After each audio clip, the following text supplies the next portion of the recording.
The Starlight Lounge presents An Evening with the Progressive Box. Oh, what a great audience. Let's dim the lights for this next one. Nope, too much. There it is. Gotta get things just right. Like Progressive's Name Your Price tool. Tell us what you want to pay, and we help you find coverage options that fit your budget. And now, the mood is right. Wait, the lights are back on again. Trudy, can you? And now it's completely dark. Progressive Casualty Insurance Company and Affiliates. Price and coverage match limited by state law. Blog Talk Radio.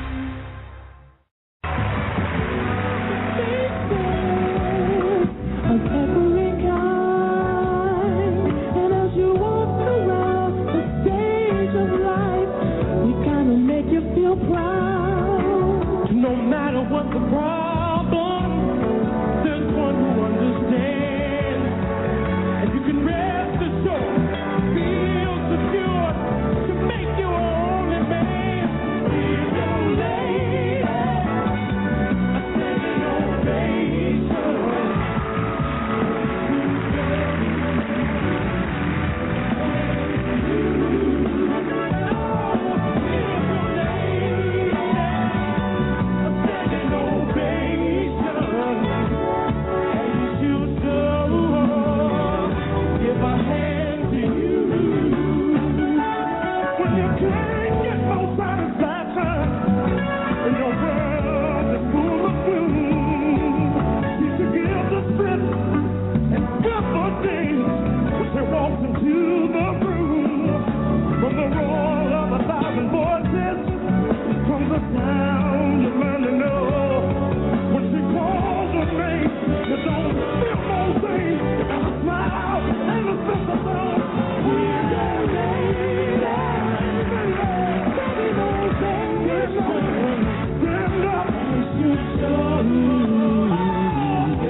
please welcome. All right. Hey. What's going on, Blog Talk Land? Woo, it's another glorious Wednesday. You know what time it is, so I know you got all of your crumpets together, baby, because it's time to dish tea, and you're dishing tea, darlings. With Big Meats. What's going on, babies? Yes. It's beautiful down here. We've got a partly cloudy skies here. I'm in the ATL, as you know. And, I'm kind of, a little exasperated today because this is a very, very, very, very long day for me. We're doing the show here, then I got to go cover something when we're done here, and then I still got to go to the donut. I got to go make the donuts still at the donut factory job. So, sleep definitely today is a luxury. So we're gonna get it in when we get it in, and all of that. But I am very excited that you guys are here today because I'm having this is going to be just a groundbreaking episode for me as we sit back and get into the world of some brothers, honey, who is going to sit up and get into their world and let us know what's happening. I'm living for it. I'm loving for it, and all of those things. So right now, before we get into introductions and this, that, and the other, I'm going to say my disclaimer first. I think I'm going to start doing that at the beginning of the show so y'all can understand it. And that is that Dishing Tea with Big Meats is for mature audiences, and the language and or subject matters that we present here on the show are not for children or anyone who is not mature enough to handle the subject matter. So your listening discretion is advised. I'm going to repeat that. Dishing Tea with Big Meats is for mature audiences, and the language and or subject matters that Dishing Tea provide you are not for children or anyone who is not mature enough to handle the subject matter. So your listening discretion is advised. Now, I say that because y'all know me, I have a potty mouth. I make no excuses for it. I've earned the right, honey, being 42 years old or young on this side of creation, I've earned the right to every 4-letter word or 16-syllable or whatever that come out of my mouth. So just know that I'm coming out of a bag. Now, I don't know which bag it is, but know that I'm coming out of one. So if you're at work, now is the time for you to turn your radios down or put your earphones in, be respectful at work. If you have children anywhere in the area or the vicinity, I'm warning you now, honey, get them out. Because like I said, I don't know what bag I'm coming out of. But I know once we get into this, it's going to be a humdinger of a doozy. And I'm saying all that because none of you bitches are going to sit up here emailing me, writing me, calling me, dissing me, that, and me saying that you got demerits, you got rolled up, you got this, you got that, because you did not govern yourself accordingly. So please act responsibly, okay? The tea room is open for those of you who wish to go over there and talk in the chat room. It's open.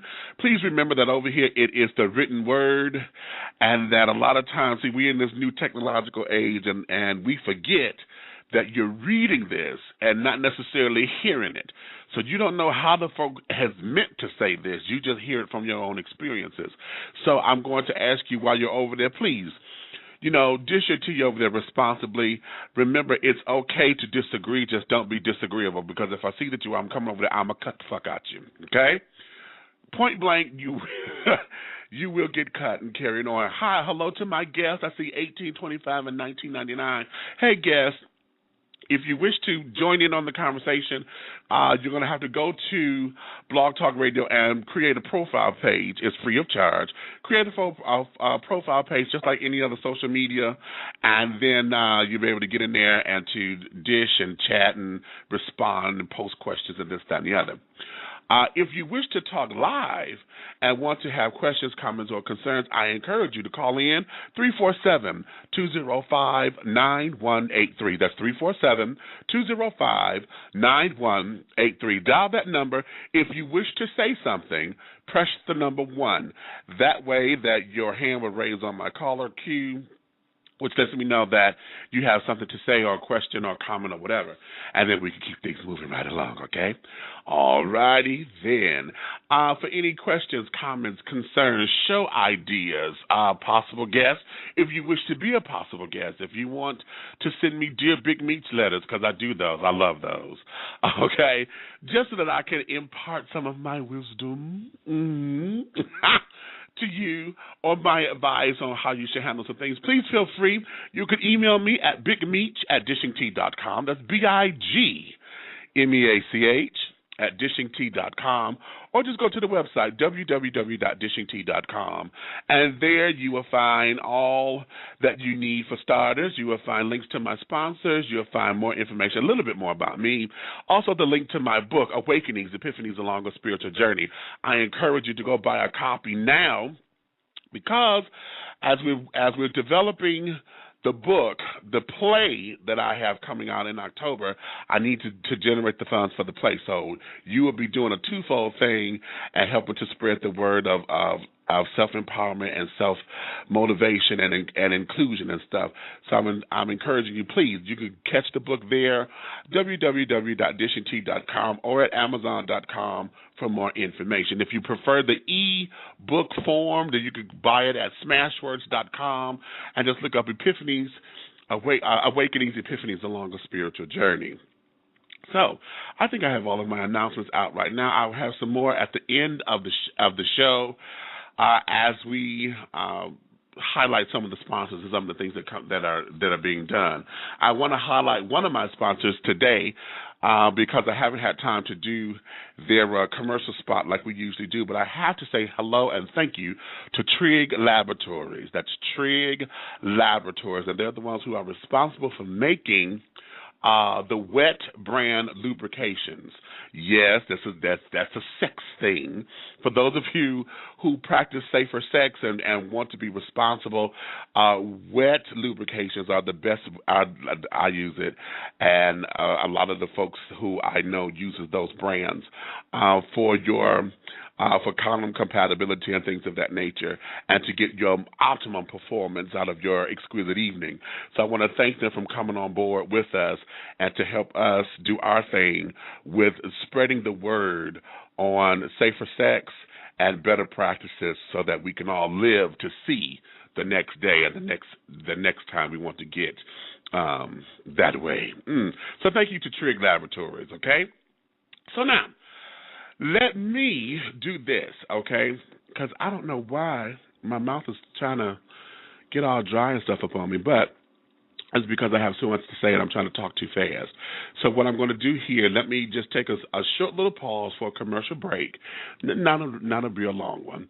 And then when I come back, we are going to get right into this show. I know that you guys are going to be fabulously pleased with who we have on here, and we're going to get into the ins and the outs and a little personal, because my boys are finna ready to come back and do their thing. So right now, on the flip side of this break, honey, we will be talking with LEVERT II. So right now, babies, let me take a short little pause, and I'll talk to you in just a few moments. The Big Brothers Network. Yeah, men of color, men of size. The Big Brothers Network was created to celebrate the larger man of color and those who admire him. We intend to promote a positive self-image within our community and the mainstream population. Our goal is to embrace our differences, to inspire self-love, and increase camaraderie through positive, brotherly interactions. We intend to accomplish these goals through the BBN magazine, local and national events, and networking forums. For more information or to catch the latest copy of the BBN magazine, please go to www.bigbrothersnetwork.com. That's www.bigbrothersnetwork.com. The Big Brothers Network. Men of color, men of size.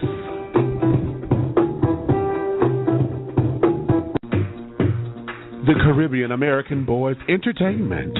We specialize in jerk and conch food catering, party promotions and emceeing, entertainment with a Caribbean swagger, island fever on the mainland, bam bam. We also provide customized tour guides through gay-friendly Bahamas to all the hot spots of dining and club life events. Mr. Silvano T. DeMarco is the founder and CEO of the CABC. For more information, please contact him at CaribbeanBoysATL@yahoo.com. That's Caribbean Boys with a Z, ATL, @yahoo.com, or on Facebook at Facebook.com/Silvano T. DeMarco. That's Facebook.com/Silvano T. DMARCO. Caribbean American Boys Entertainment. Island Fever on the mainland. Bam bam.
All right.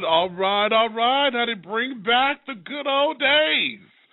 Yes, that was always a party starter where I was. Now, babies, let's get into this thing, okay? Now, today's show, I believe, is really going to be a treat for you. Now, we all have been touched, we've been saddened, we've been griping and really dealing and struggling with the deaths and the passings of the brothers LEVERT, Gerald and Sean. However, as we all know, the best way to let people know that we love them and to never let their legacy die or their memory die is to keep living and to celebrate their lives. And what has happened, the remaining original member and founding member of LEVERT, Mr. Marc Gordon, along with his new partner, Mr. Blaq Rose, have decided to make the moniker and to take the moniker and to take the legacy of what Marc and Sean and Gerald have created and to continue. So what we have, I call today's show Like a Phoenix, LEVERT II Rises. So we're going to get into going through a little bit of that pain, a little bit of the process, a little bit of, the stuff that it took for them to say, okay, you know what, we need to go forward and to keep this going.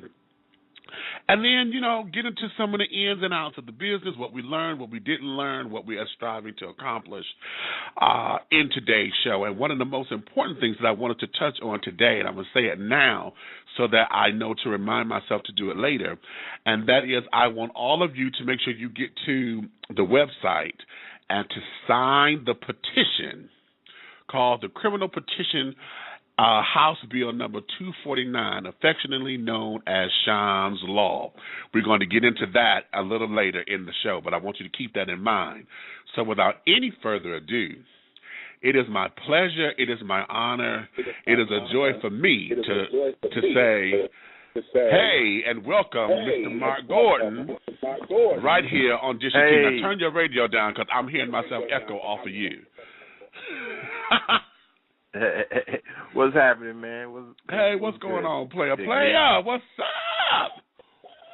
Man, I'm hanging in there. All right, that's good. That's always a good thing. That intro, man, that was a good intro. I never heard that done as far as somebody playing that, but that was it brought back a lot of memories. That the intro with that we did to the Dells. We did a little tribute to the Dells on one of the shows back in the day, and it was I just remembered when you played it. I was like, wow, that sounds familiar, and it brought back some memories. So yeah, that was a good intro. Thanks for that. Well, thank you. Oh, excuse me. Thank you for just allowing the world to be embraced by your talent, by your gift, and just allowing us into a facet of what your reality was. When you guys hit the scene, and coming from a musical background and being around, Eddie and all those cats from the OJs, and I'm sure when you was around the OJs, you was around everybody else, So having that rich history, and then you guys forced your way in, was a testament to us. So on behalf of those of us who appreciate good music, let me just say thank you for having a catalog to where we can pull from and go find memories like that, to where we can jog ourselves and say, hey, this is what's going on. Okay? Right. Yeah, thank you. Okay. So now let's delve into this, and I want to let's start on a beginning note. Let's go where it was raw, it was gritty, it was the footwork that had to be done. Take us back to, your beginnings of wanting to say, this is what I want to do, and you and Gerald and Sean said, okay, let's do it, and step out of the shadow of saying, I want to be known. I don't want to be known as Eddie's son. I want to be known as. What was that journey? Right. That right there, really I didn't know what to expect from that. That was something that, me and Gerald coming together initially was just like we both love music.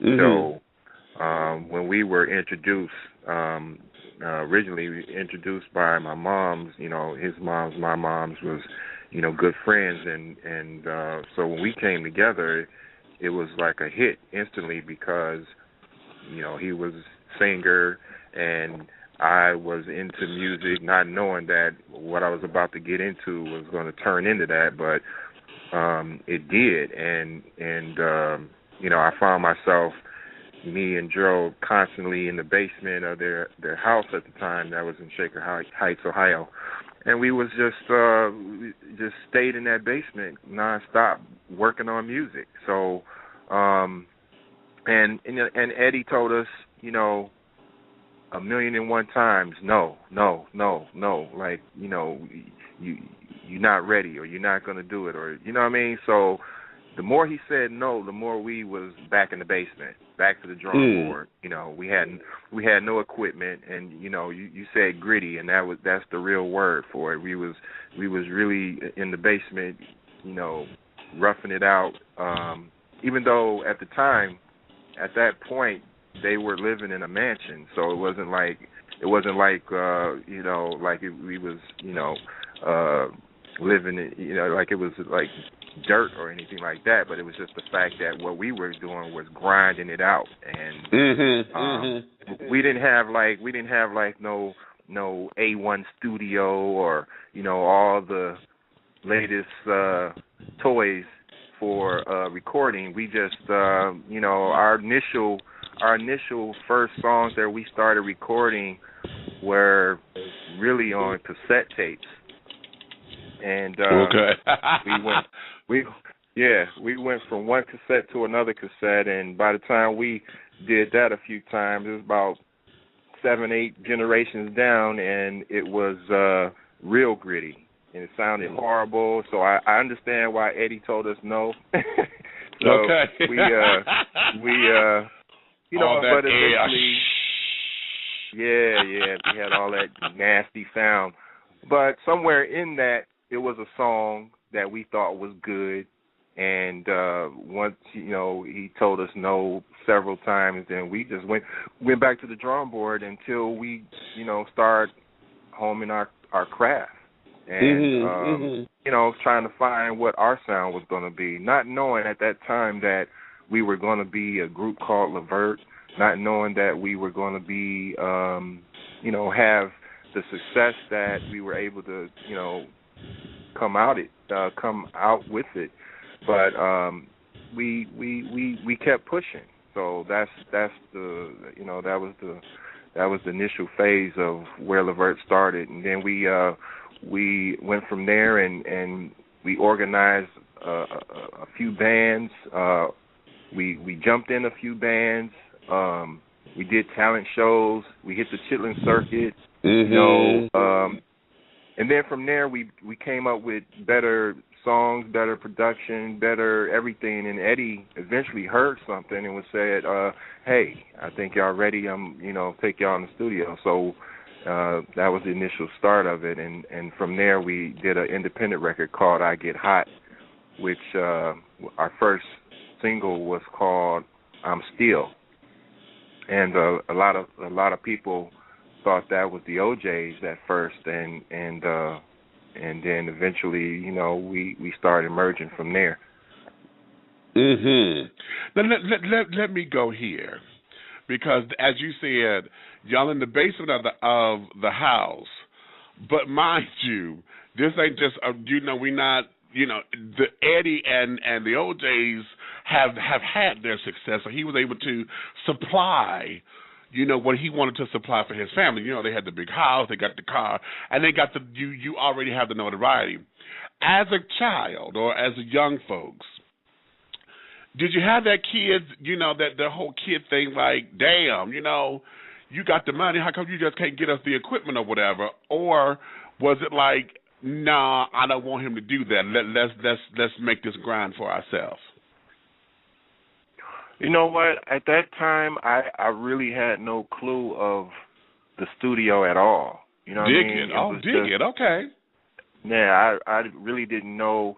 We were real green to what the studio process was, so we had no clue, and we had to really learn. Kind of learn ourselves how to put it together, and I think that helped with our chemistry. And I think that helped with the success that we were able to have. So, wow! I mean, at the time, we didn't even trip that Eddie said no. You know what I mean? It was just like, oh, okay, cool, whatever. All right, we back in the studio. We back in the basement. Let's grind it out some more. You know what I mean? So, and at the time, like I said, I wasn't really thinking or knowing that. There was going to be a group called LEVERT. I didn't know that I was going to be in it. I didn't know, we didn't know none of that. It was just the fact that this is what we were doing. And, and the more that Eddie said no, the more that we went back in and just, and frankly, I didn't even, we gave him the stuff. Really, Gerald gave him the stuff, and it wasn't until, like I said, later that he decided to take us in the studio, and dig that. I just didn't know where it was going. I just know that this is what we love to do, and we had fun doing it, and we were young and just learning, and we was just loving every second of doing that. So that was pretty much that. Okay, now here we go. All right, now we done got you. Y'all got Eddie's attention. He's like, okay, I think you're ready to, and in some aspects, not just material-wise or sound-wise, but I think he wanted y'all to mature a little bit because you're about to embark on this world known as show business. Let's go into this world now. Y'all in the studio. What do you think is probably the grandest lesson that you learned personally and that you would say the group learned as a group? I think one of the initial lessons was that, when you love something, you go at it full steam. You don't you don't let up regardless of who says what. If they tell you, no, you can't do it, it's you let that, you let that roll off your back, and you keep it moving. And so that was probably the biggest lesson because, right now today, I apply that to my life right now and pursuing and pushing LEVERT II, because it wasn't like, of course it's been some obstacles, and not alone just the whole passing of Gerald and Sean, but just the obstacles of the world, the obstacles of the people and what they feel that you should do.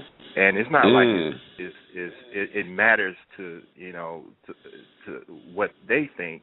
It really matters on what you really want to do. Everybody got an opinion, but we know how that is. So it's like, okay. It's just a matter of where, what you really feel and how serious you are about doing it. And so that was probably the biggest lesson because I still apply that right now. Okay. Now let me go here. Now that you guys are in the studio,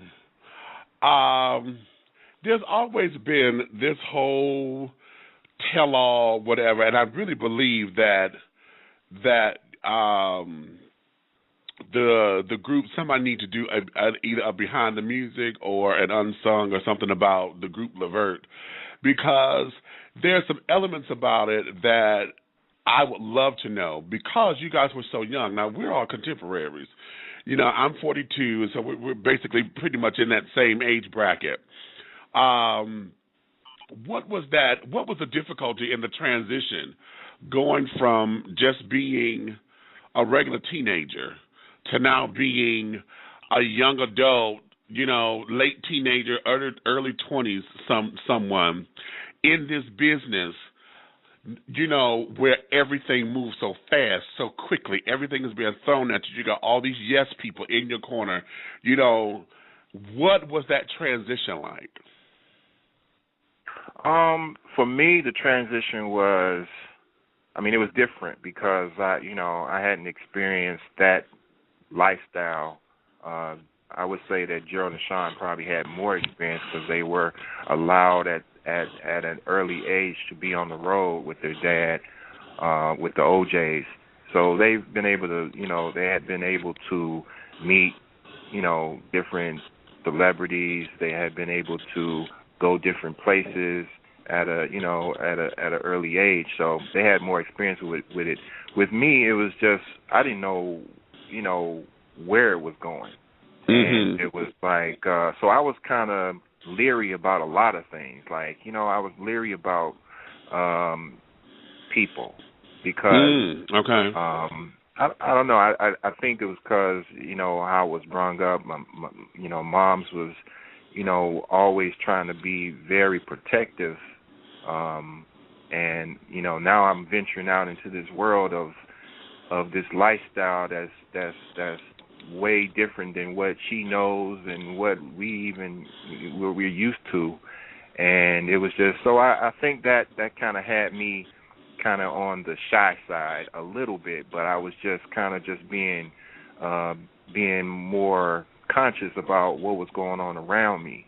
And just, I was kind of leery about a lot of things, not really knowing, but it was all new to me. So that was probably one of the reasons why I might have been a little bit more reserved and quiet to a lot of folks. So, did you think was that a hindrance? Do you think, or did you think that was part of the group's success because you were the quiet one? Gerald was the superstar, big teddy bear. Sean was that sly. He came up in there with the I'm a nudge your shoulder, give you a little wink, come here, girl, kind of thing. And you were the quiet one. Everybody, So was it a help to the overall success of the group, or did you find it as a hindrance? Well, you know what? That's a good question. I think overall for the group, I think it played its role. Meaning that, as far as me and Gerald, and don't get me wrong, like, I knew nothing about this at the time, but looking back at it, that part didn't hinder us because we weren't fighting for a certain position. Dig it. Oh, dig that. Gerald was, who he was. I was who I was, and I was cool with that. You know what I mean? Right. Sean was who he was, and everybody had their spot, their place. They had their, what their arena was. They had their area, and so there was no fight for position as far as I was concerned. The only thing that I would say that probably might have been a hindrance for me was that maybe I should have said more, or maybe I should have put more out there, as far as in getting a point across, so that people would know more about me. Whereas now they may have to find out more about me now. Like a lot of things they don't know. Like I was behind the scenes and putting things together as far as our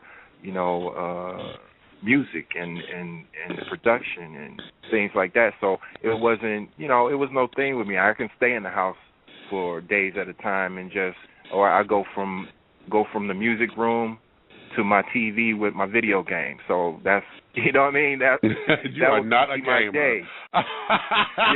Yes. Pac-Man and then carry it out. Okay. Yes, and I still am. But that's just that was my pastime. That kept me out of a lot of trouble and a lot of things that the lifestyle can bring. You know what I mean? All right, now I'm gonna take a commercial break. Because, see, that's a lovely little pause. Because, see, this is where the dirt come in. So we're going to go on to a little commercial break. And you know where I'm going. So when we come back on the flip side of this, we're going to get ready to get into that whole, because he's using this word lifestyle, and I love that. So we're going to talk about the lifestyle of the entertainment industry from the a young male perspective in a few moments. Y'all stay with me. I'll be back in just a couple of moments with Marc Gordon, co-founder, and now the new founder of LEVERT II. Be right back. Hey.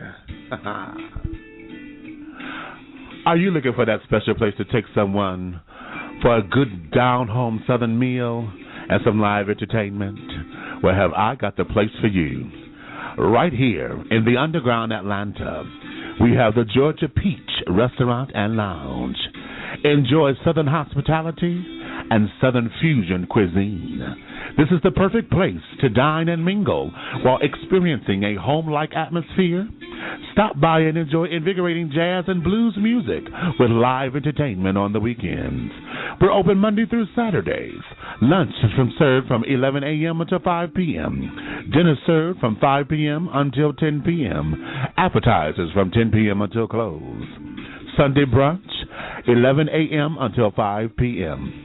If you are a government employee, military personnel, or airline employee, you will enjoy a 10% discount on all of your dine-in food. Located in the underground Atlanta, right there at Kenny's Alley in the heart of Atlanta, you have the Georgia Peach Restaurant and Lounge. For more information, contact them at 404-348-4300. That's 404-348-4300. Or go online and look them up at www.dinegapeach.com. That's www.dinegapeach.com. The Georgia Peach Restaurant and Lounge. Southern hospitality and southern fusion cuisine.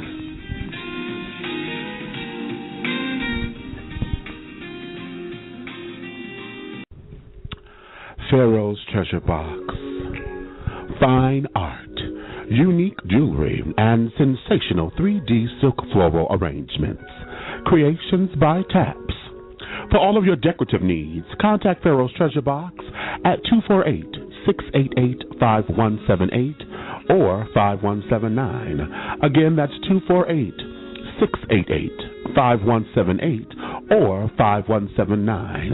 Or you can email at Pharaoh's Treasure Box at yahoo.com. That's Pharaoh's Treasure Box, PHAROAHS Treasure Box at yahoo.com. To see the collection or to purchase, go to www.buysellcommunity.com/store/Pharaoh's Box. Again, that's www.buysellcommunity.com/store/Pharaoh's Box, and that's PHAROAHZ Box. Pharaoh's Treasure Box of Detroit, Michigan. Fine art, unique jewelry, and sensational 3D silk floral arrangements.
Say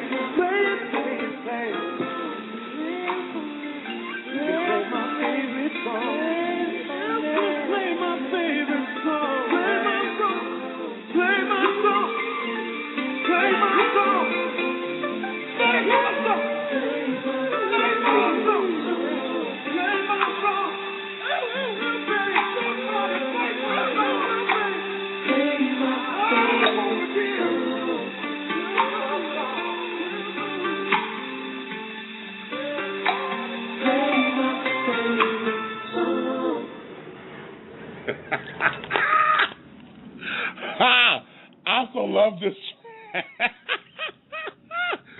Y'all have to understand something. See, I'm one who gets off on what the background and stuff does or whatever, because we know the vocalists are gonna do their thing. But it's the instrumentation and the background that just fucked me up with a song. And Marc, you on this with this subtle little tenor in this background, Gerald up here doing his thing, and then Sean sliding up in there, right up under Gerald doing his. That there is what turns this track on for me, because it got that little tickle. Right. Okay. There's a little tickle that I dig that shit. But now, yeah, let's go here, because that's the perfect setup for this next little segment right here, and that is the whole idea of the lifestyle of being, you're in the business, you're famous, you become a celebrity, the parties, the this and the that, and, the number of people that throw themselves at you, both male and female. What was that like in the earlier days, and then help me to see how you transition to where it doesn't bother you these days, or what did you learn to overcome it? Yeah, like I said earlier, it was, all of this was new for me, and it was like I didn't know what to really expect or take, how to take it. But, I kind of like, went at it a day at a time, and I didn't make too much out of, the people that because I think, what it was, a lot of people didn't know how to take me. You know what I mean? I think I was kind of misunderstood a little bit because of, because I wouldn't, I would keep my response and my, back and forth with outside people kind of short. So people kind of probably thought I was like, oh, he must be this and that and the other, or, and I kind of, certain people I did kind of, I vibed with, and I did. Not saying I was just totally out the picture, but it was just that I didn't vibe with everybody the same way. You know what I mean? So I think that kind of kept me in. I kept it limited, put it like that, so that I didn't have like a big gang of people that was just always, like that. I wasn't into, it was, like I said, it was a certain thing about some people, and what they come around for. You know what I mean? And right. I didn't know it exactly at the time, like when we first started. But as it, like I said, I was always leery about certain people and certain things, and you know what I mean, because I was green, I was real green, but at the same time I was leery, so it kept me kind of like low key. It kept me like out of that loop, like, okay, look, dude, don't fuck with me, don't mess with me right now, like, you know what I mean, like I'm a stay out of that picture. And so I think that kind of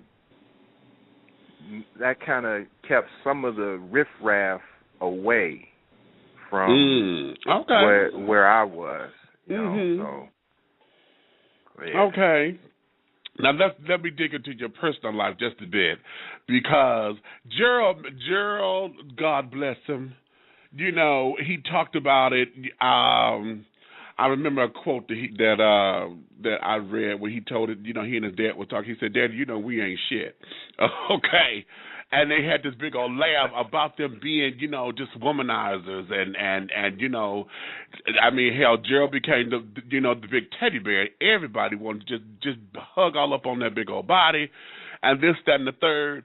Being out there at having that kind of exposure to that much in your face as far as sex and carrying on, particularly as a young man, raging hormones, how were you able to keep yourself at bay? Because, especially now that everybody, with all the diseases and infections and stuff that goes around, how were you able to maintain that? Well, I like I said, I kept it limited, and I was really, you know, kind of personal. So, Dig it. and Okay. even I mean, as far as with Gerald and them, and that was, you know, I was with them every day. So it's Right. like, you know, in the early days when we were in the basement, you know, I had you know, some girlfriends that at one point or another would get mad at me because I wouldn't come out, or you gonna, you know, or you doing the music thing, you know, and that was before we made it. So it's like, oh, you gonna do that before you come and hang out with me, you know what I mean? So it was like they made it like it was I made my choice. This is what I'm doing right now. I'm having fun doing this right now. You know what I mean? So they didn't understand it at the time that was happening, but you know, as we progressed and we end up being successful, then I guess they kind of understood it. But you know, and as we went on, like I said, I kept it personal. Even with Gerald and Sean, you know, a lot of times they wouldn't even really know what was going on. Dig it. You know, there'd be part of the tour that they knew that I, you know, was with someone, and like there was one tour, like I think we was on tour with Bobby Brown, and I had a you know, girlfriend at that time that went on the road with me, and she was there, you know, for a lot of the tour. Mm-hmm. And I was cool with that. You know, I was cool with that. I was content with that. And he couldn't understand it. Like, what is he doing? Like, you know, after the show, you know, I might go and hang out, go to the little bar at the hotel for half a second, and then I'm in my room. You know, dig that. So I think that kind of kept me out of a whole lot of loops. You know, because I created my own loop. You know what I mean? I created my own loops and wow. kept it on the low. I kept it, you know, low key. So I didn't make a big announcement about it, you know, that kind of thing. Right, I'm pretty private, so that's kind of that is something. Personality. We hear about private people, but to hear that on the road, because, you know, we get so bombarded with a lot of the stories, you know, even now, you know, I mean, hell, Kanye and Kim Kardashian, you know, just the spectacle of what it is. And to hear, that is very encouraging. I'm sitting up here, I'm like, damn, I'm kind of like blown back a little bit, because we don't hear a lot of that. You know, it's always been the you know, okay, not necessarily cave into peer pressure, but it's always, you know, just what's out there in the forefront has always been the dominant culture. Now let's go here, because I didn't want it to come back on me, so I didn't want anything to be like, you know what I mean, just keep it low. Dig that. Okay, now let's go here, because as the group progressed, as you say, you then, or a lot of folks didn't know that all the time, you were holding the moniker of producer, of songwriter, of arranger, and was instrumental in creating the message of what you guys sang about. And then on top of that, when you guys came up with Men at Large, Dave Tolliver, and Chris. Is his name Chris? What's the other guy's name? I hate when I do that. But when Men at Large came into being, you also were instrumental in helping them with their music as well. And a number of people that are up on your caliber. And you know, I'm gonna hit you when I see you, because you know Stephanie Mills is my diva. That's Patti LaBelle's and Luther Vandross's illegitimate daughter. Okay, and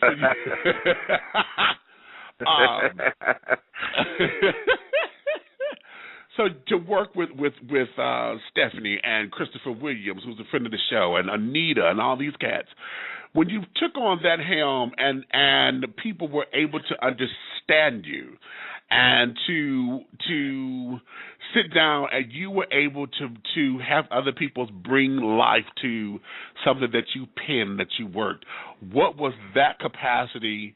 What was all that responsibility of having that capacity? I mean, at the time, I didn't look at it as responsibility. I looked at it as, oh, cool, I get to work with so and so, or I get to, it was,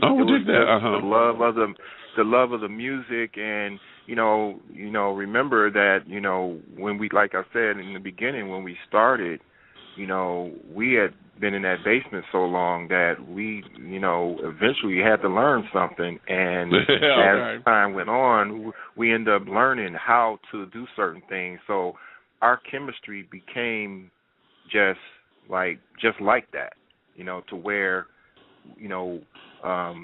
like for instance, we would be walking home from Gerald's school or wherever we were going, and we would be walking or whatever, and we would make up songs on the way.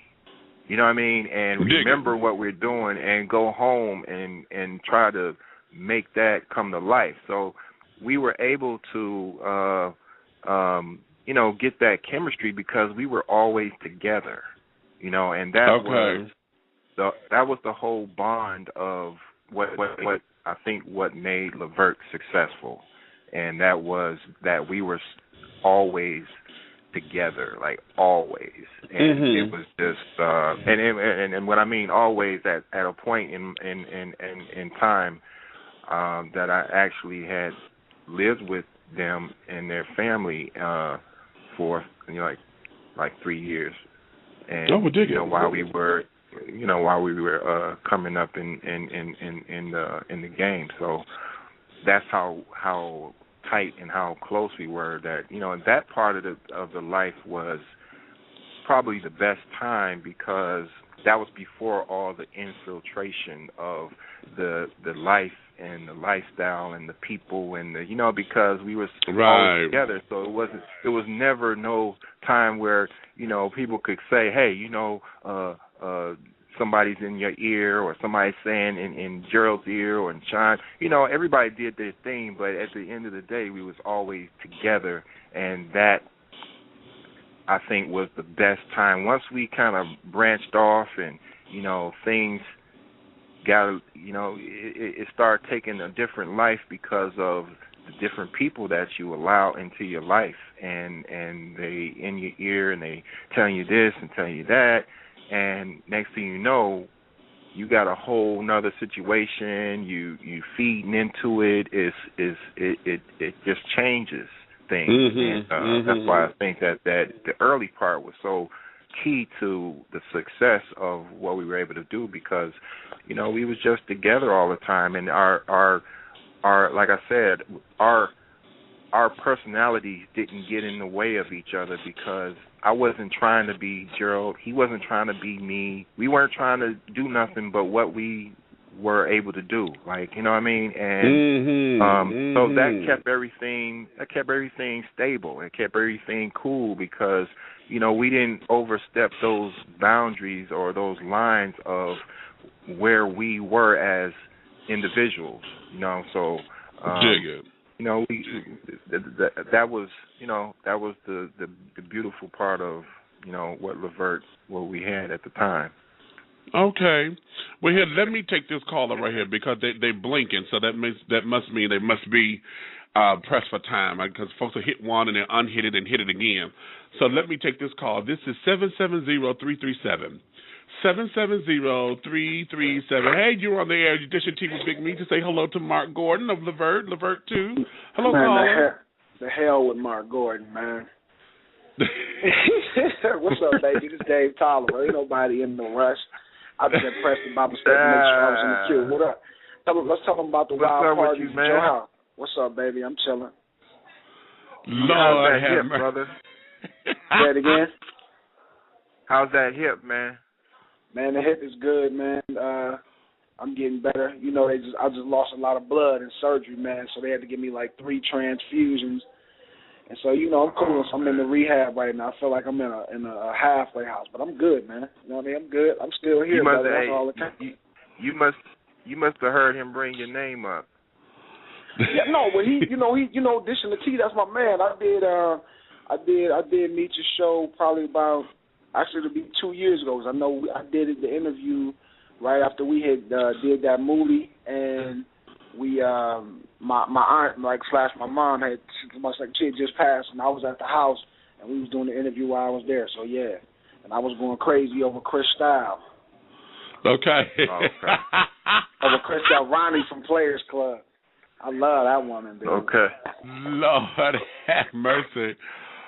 Lord, well, Dave, for those of y'all who don't know, this is Dave Tolliver, one of the singers and the founders of Men at Large, and now he's the Blaq Pavarotti, who goes back a ways, honey, and was there, and Marc was there at the beginning of their career, and was instrumental in bringing about, some of the music and the sound of what Men at Large was about.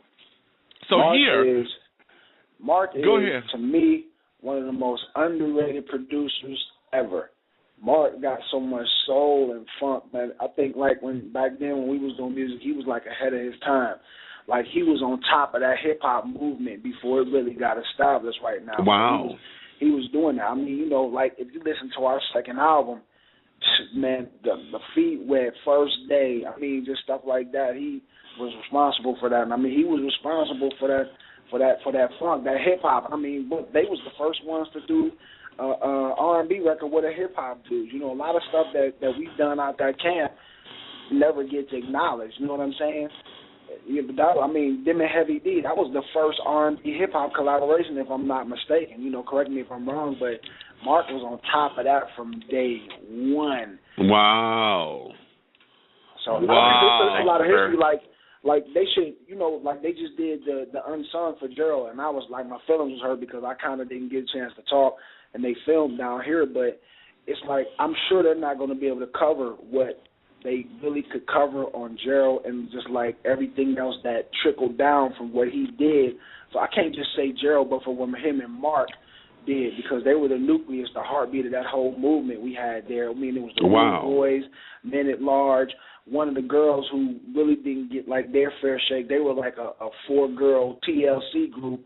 Then you had Drama, who was like, they could have been Destiny's Child before it blew up, because them girls, all three of them could like blow. It wouldn't have been it was just they just had a crazy movement that we had right there. Marc and Gerald was like the heartbeat, and Marc's production, man. And like now, I can't even get a track from him. Now I'm like, golly, I need to finish off this green jacket. I can't even get a track from him. Shut up, man. Good. You gotta put me on blast. See how you do. See how you do. No, but one thing I know about Marc, like what he said, the thing about Marc is he's I can't say he's a different person, but Marc has a way of doing things his own way, and you either have to like it or you don't, because regardless of what it is, that's the way it's going to be. Right. You know what I'm saying? So, and Marc, he definitely was. Like, he definitely had, like, it was stuff that I didn't even know was going on at the house, and I'd be right at the house. No, I'm joking. But, but, man, I can just tell you this, though. I used to have so much fun, man. I mean, like, I was on the radio back in the days there, and we'd be at Marc's house just having, like, all day from, like, 1, 2 in the afternoon to 7, 8 in the morning the next day, just kicking in his house. And I used to have to be at the radio station at like 12:30. I would call in and be like, hey, man, I can't even make it, man. Gerald and them want us at the studio, man. And we just over Marc's, just kicking. Right. Okay. Yeah. Well, since I have the both of you here, let's go here. Marc, I'm going to have you lead it. And then, Dave, I want you to chime in on it. Okay. And that is, let's talk about now the evolution, because we've lost 2 of the giants, and this is our generation. So we lost 2 of our giants. You know what I mean? Mm-hmm. Yeah, Luther and all of them, but that was our parents' giants and stuff. But our folks, Sean and Gerald, were our giants. So, as best as you can, without taking yourself to that place of being totally emotional, or if it runs like that, let it run. What was that for you, and how are you coping with it? Man, that that right there was different for me because at the time that I heard about what was going on, it didn't set in because at the time I got a false if somebody called and said that Gerald had a heart attack, and so I was like, oh, you know what, I just played it like, this is just a wake up call for Gerald because he would kind of sometimes just be on the go and not really take care of himself. And I was like, well, maybe this will wake him up to where now he's going to really just get it himself, because he would go to the farms and go for weight training and this and that and the other. But it just wasn't. I would just say that it really wasn't in him to do that. And but the things that was going on behind the scenes, like I didn't really know all the details of what he was doing, but I can recall certain things that was going on back in the day that I had to put it together like, wow, I didn't really think that it was going to that extreme, you know what I mean? And so what really happened was me and Gerald had linked up in 2004, and after we had split up at the time, it was probably in like 90, 98, 97 was our last record together, the whole scenario. And from there, we hadn't had any contact. And we ran into each other in Los Angeles, and so he's like, "Hey, man, I want to, let's work, let's do something." So next 2 weeks, Gerald and Sean flew out to L.A.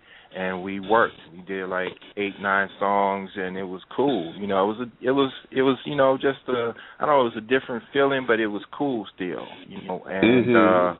And from there, we were like, well, we can put this out independently, this and that and the other. And then from there, Gerald went on to work on In My Songs, and it was like this was on the back burner again. And so I was like, okay, all right, here we go. So, so from there, after this happened, I got the call. I was like, this is a wake-up call for him. Then I got the call again, and that's when I heard that it was like that was it. And I was like, wow, I was devastated. Like, I didn't really know how to feel because I didn't really want to believe that. I was like, nah, man, come on. Like, I don't believe that. It was just unbelievable. So flying into Cleveland, I wanted to get there because I wanted to see him, like physically see him, just so it can, like, be a reality for me.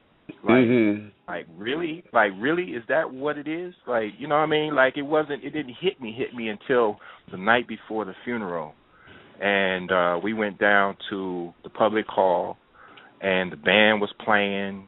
We was going through like a little rehearsal for what was going on the next day.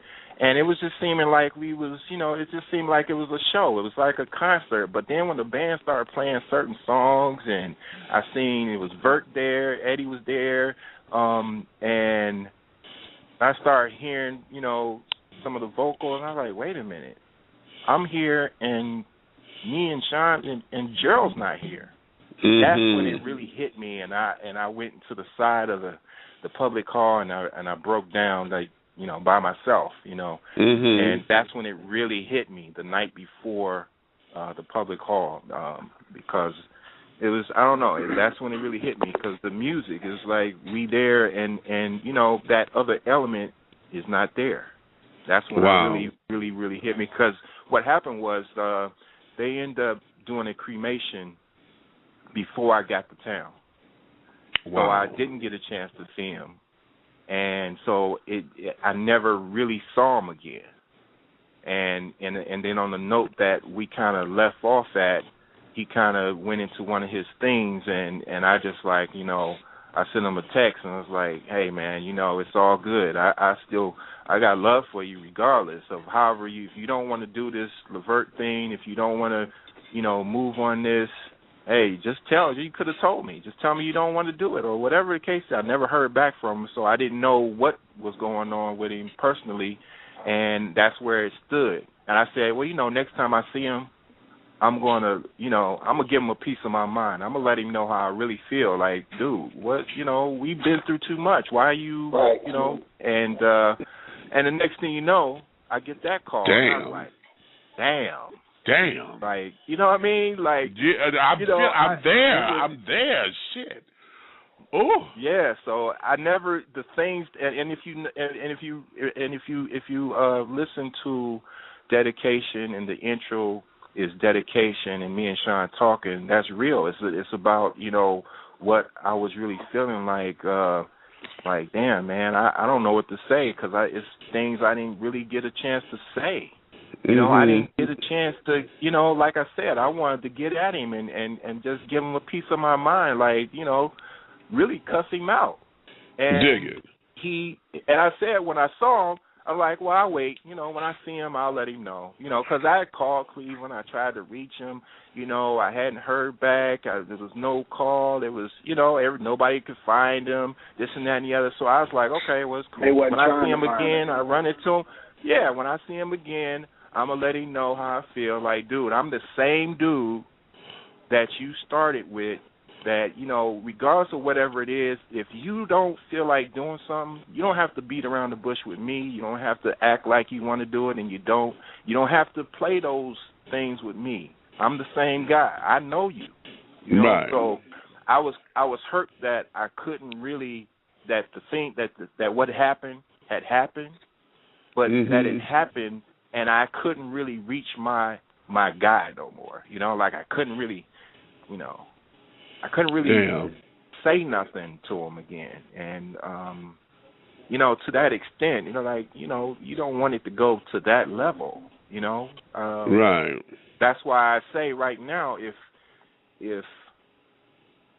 you're going through something and you really love a person, just deal with it, because you never know what's going to happen the next day, next second. You don't know what's going to happen. So, that's where I was at.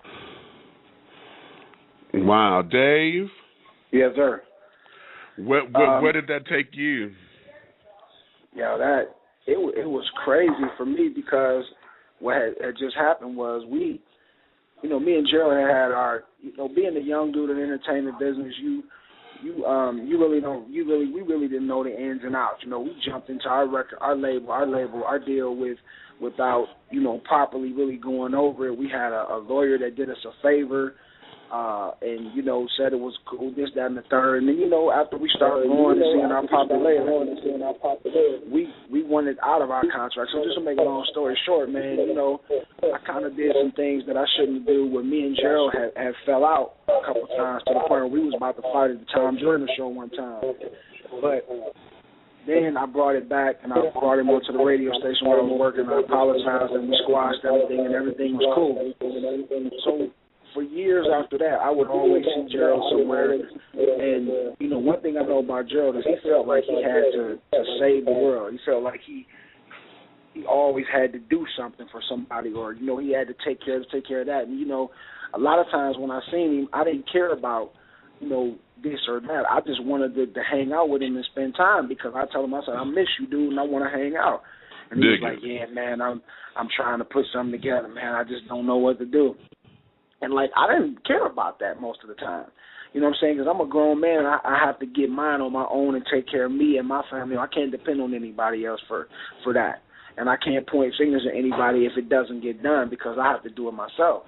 So, whatever, long story short, Gerald was one of them guys, too, that if somebody told him that you said something about him, he used to believe it and would bring it to you, and it would be some trash. Anytime people see you guys happy together and having a family-type setting, people, the one thing I know about our people is that even if they see you at a certain level in life, and even if they know they're not going to be able to obtain that type of status, they still try to take you down and not enjoy what they have and where they are in their lives. So, make a long story short, 2 weeks before he died, man, we did a show with him in Birmingham, Alabama.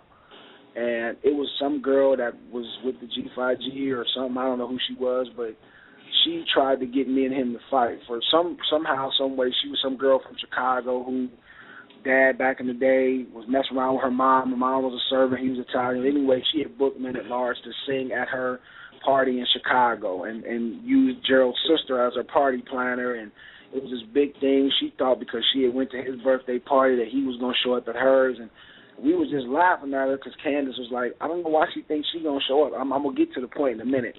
Well, anyway, me and her would talk because we met in Atlanta because she was living in Atlanta, so she had to give me the deposits for the show and different stuff like that, this, that, and the third. And we would talk, and that's all she would talk about with him. And I was like, shorty, you like 20 seconds from being a stalker. Because she said she would always fly to the shows and do this and do that, and would see him in the bars at the hotel and tell him this. And I'm like, yo, shorty, real talk, you like, don't take this as no disrespect, but you're like 20 minutes from being a stalker. And, like, the only thing I ever told her was that I miss Gerald. And I said, you talk to him, tell him I miss him and I love him and I want to start doing some work again.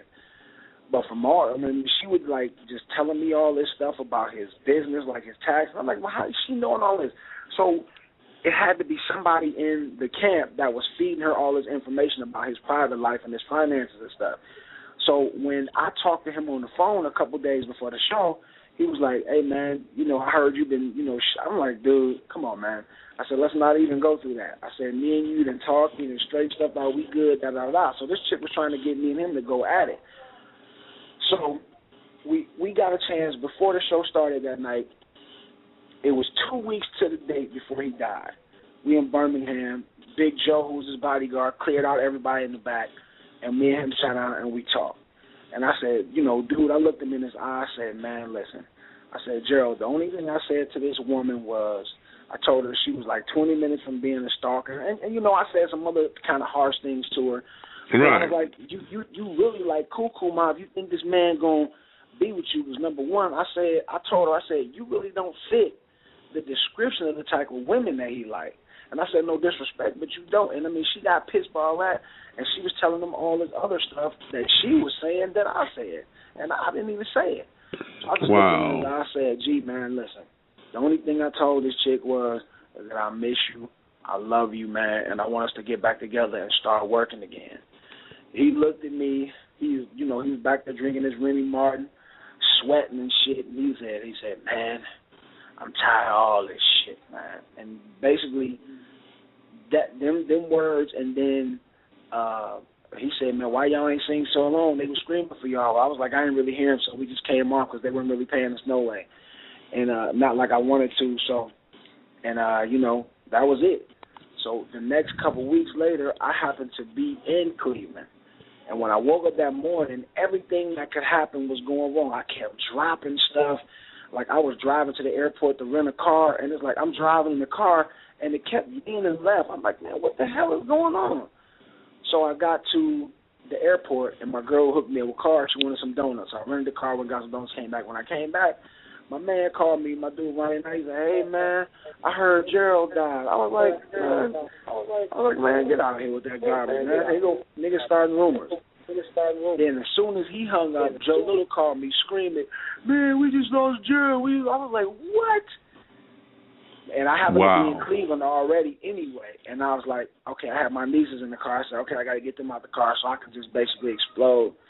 So I dropped them off, and, like, I just really couldn't believe it. And, you know, I wanted to see him, too, because it didn't seem real, man. And, you know, my wife knew some people that worked for funeral homes and crematories and were telling me, like, even after the funeral that his body was still there. And I was like, tell them people stop calling fucking with you because of their religion. He wasn't going to be sitting around that long because they don't do the embalming. Am I right, Marc? They didn't do the embalming.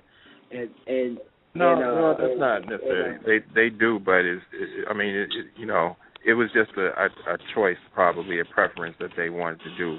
They didn't. Right, and they didn't hold that long. I tried. I wanted to see him because, like Marc said, it did not seem real, and it didn't seem real for a long time after that. And I mean, you know, sometimes it still don't seem real. Like I still got his number in my phone as G. Like, right. I couldn't sleep for, like, 2 weeks. And then, 16 months later when Sean died, I was like, yo, WTF is going on? Okay, right, what the fuck? Okay. It made me right. Like, really paranoid, you know what I'm saying? And I'm like, yeah, I yo, was then paranoid. it's just like it's just like a string of all entertainers just started dying. All of our peers, people we knew, people that we had worked with, people that, I mean, we had met in passing. I was like, yo, what is going on, man? And, you know, sometimes it still don't seem real to me, but I could tell you one time I had a dream that he came to me and he talked to me. He was like, hey, man, he said, yo, quit fucking around, do your thing, man. You got it. Go ahead and do your thing. And that was it. But, I mean, for me, I was like, you, man. Wow. I was done. Yeah, after that, you know, Sean, I ended up talking to Sean after I had that second call, and Sean was at the hospital because they had took him to the hospital, and Sean was in the lobby of the hospital going crazy on the phone, and that's what really, I mean, that hit me, but at the same time, like I said, I still wanted to see him, but when Sean was going off on the phone, I was just like, wow, it was unreal. So yeah, damn. It was. Well, but okay, you know what else? You know what else that threw me off is like the family.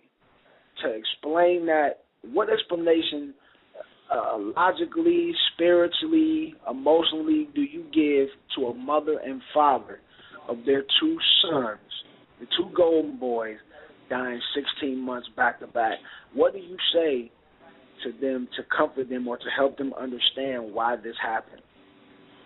And for a good period of time, I reached out to Pops and to Mom until they, you know, just to check in until they stopped, you know, reaching out back. And Pops was like, because I saw him, he was like, man, you know, every time I talk to you guys, it's like I'm talking to Gerald and Sean, so it wow. hard. And I'm going to tell you one thing that was really morbid for me that really shook the hell out of me, and I don't want to take up your interview, but when Sean died, they had my picture on every major news website that our Sean LEVERT, my face. Oh, wow. Yeah, I saw that. That shit, man, my wife, because I was shaking. My wife was calling everybody, cussing them out, AP, News One, everybody. Yo, they had the wrong person, and there was but here go the crazy shit. It was a picture of me singing at Gerald's memorial. Yeah, man. So, you know, I was like, what the hell? Yeah, but, man, Let me shut up, man. Let me let you do your thing, man. But, you know, Mark, I love you, brother. I'm doing fine. Big Meat, you know, you always have. It's time for me to come back on your show again. But, man, I know. I'm going to call you in a minute. Well, Mark, hit me up sooner than later, man. And I love you, man. And, you know, do your thing. I'm hollering. All right. Sure, I'll all right, y'all. All right, yo. Yeah, be easy. Thank you. All right. Wow. See, to have both of y'all, see, the beauty of that is to have that history like that because, child, see, y'all been there. And let me go here. I'm just going to play. I'm going to play this song from the title track from the new LP. CD.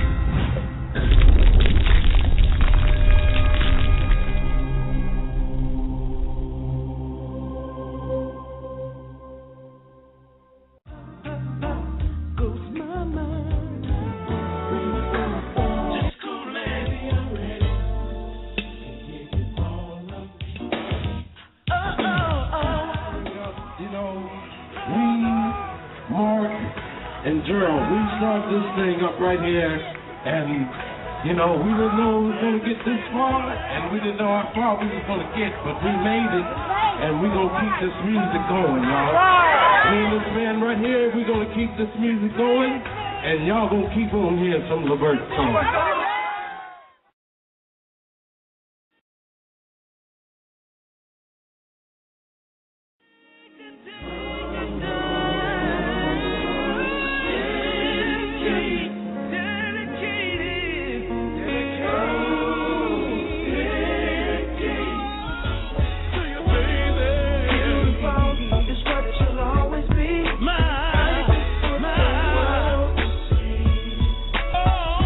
Woman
seems like we're going nowhere. 'Cause when I try to talk it through, you act like you're so confused, like you don't know what to do. And I just can't stand that. Should I have the answers, babe? Just make sure that you're through. Girl, is my number you have. You won't have to go. Call me. Call on me, I need more. It's not enough. It's not enough. I just can't get enough of you. You got what I want, baby. Oh, no. With a riding in the city with your hand in the road. In the green sheet, going in the sack, oh, you got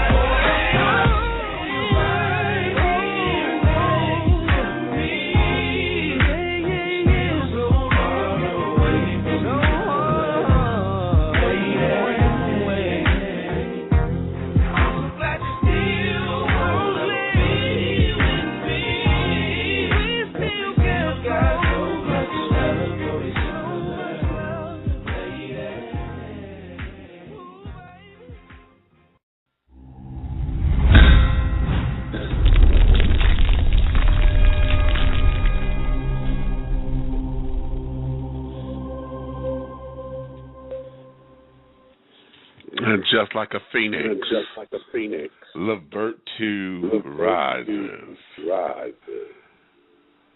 All right, Marc, let's go into it. Now we've had to take this period where you needed to regroup. Oh, I'm hearing my reverb. Turn your radio down. We had to take this and go into the process of regrouping, getting it together, coming back. And this was a start with you, Sean, and Black Roosevelt Griffin Sr.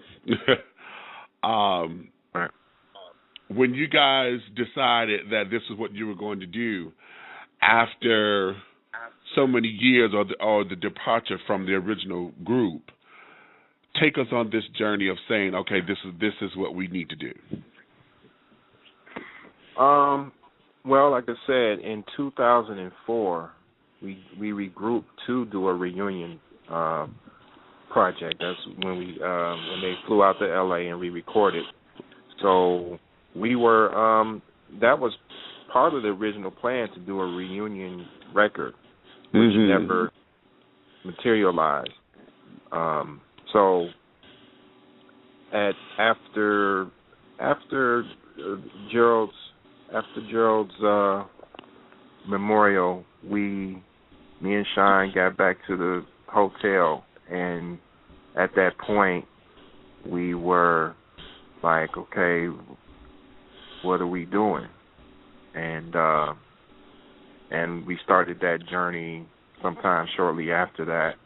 And we went through a few people. Actually, Chris Williams was one of the guys that was interested and said he wanted to do it or be a part of it. There was a few other names that was out there, that was thrown out there, and we were pursuing some. It didn't really work out. We tried, a few different ideas, and I didn't really start recording until I found a person I believe we could, get down with, and it was somebody that could, bring a certain element and a certain energy to the group, and end up running into Black Rose. Actually, what's ironic is that I ran into Black Rose. I knew Rose from before. He was in another group back in the day. And I was going to actually try to work with them at some point, and they ended up working and doing signing a deal with Dr. Dre. And so we both were in L.A., and we would run into each other, on and off in L.A. And we both came back to Cleveland and ran into each other at a party that was for Dave Tolliver. So, okay. Right. And he came up and was, he said something to me, and I didn't recognize it was him at the time. And then once we connected there, I was like, man, come on up to the studio. I was telling him a little bit of the situation and what I was trying to do. Mm-hmm. So eventually he came up, and then we started working the night he came up. And when we did, it just started gelling at that point. And then, and then Sean was like, okay, cool. We started working at that point, and things started developing then. And that's where, the whole beginning of dedication started. And I did, when we decided to start this process, I didn't know that it was going to be called dedication, but I felt like at the time that we started working, that was the fitting title for what we were going through, and what we had to do, and what we had to have in order to proceed is to have that dedication. And so that's where all of that came up. But it started as a dedication for Gerald. And and if you have the CD, or if you get the CD contains, it's really about that dedication. It starts with dedication, and it ends with an outro that's Gerald's daughter, Cameron, singing a little outro, singing something to her dad. It's called Daddy. And the song before that is the song that me and Rose did after Sean passed, because we had went back in and recorded a couple more songs. But that song is called My Brother, and that was kind of like Sean's tribute, and it contains Sean LEVERT Jr. And and that was an emotional session, because we both were, we in there crying, because what we were singing about, and what was really going on. And but I felt like I need to put something on there for Sean, and so that's where my brother came from. But it's been a process, but we still pushing it. Okay, so now Blaq comes in. What is the dynamic of the change in the sound with Blaq being there now? As LEVERT II forges out and steps into this new plateau, the industry has changed. Now it's about that part of the process of the journey of, I know we have our diehards, but now there's a new sound, there's a new face. What is that for you, and how terrifying is it? It really wasn't as terrifying as far as, pushing it, and my idea about music and good music is that,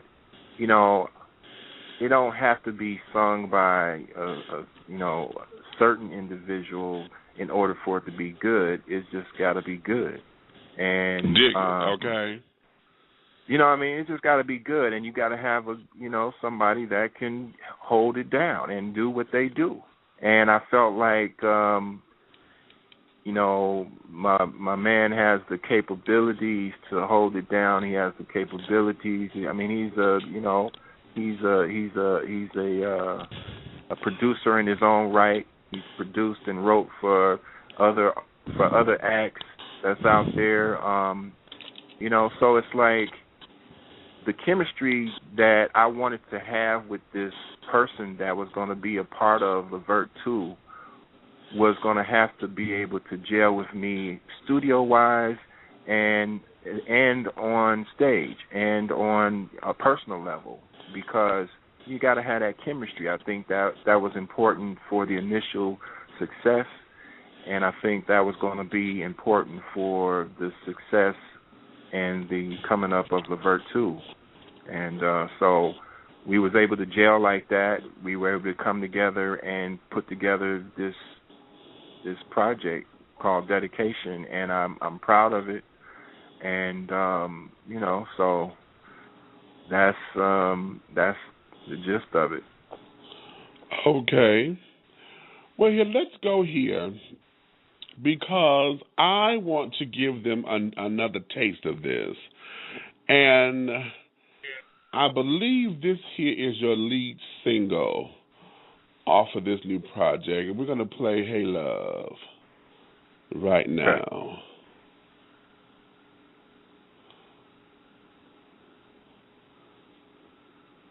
Come on.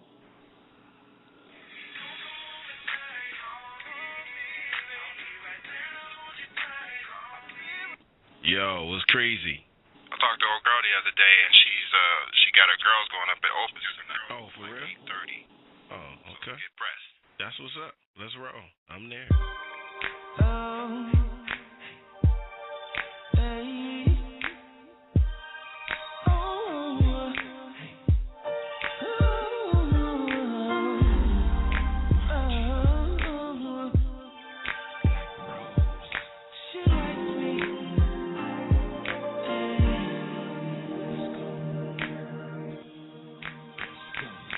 I think she likes me like a fresh pair of Nike. Says she like the way the chain hang low. Wanna be around. Says she glad she found me. And she said she wanna take me home. We went there on the first night, cause she said it felt right. Said she never had it done before. So I wanted to spend all of that weekend. Ooh.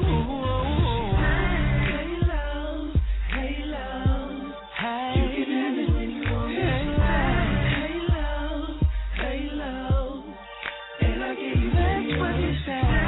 Hey love, hey love. Ooh. She knows exactly what it means.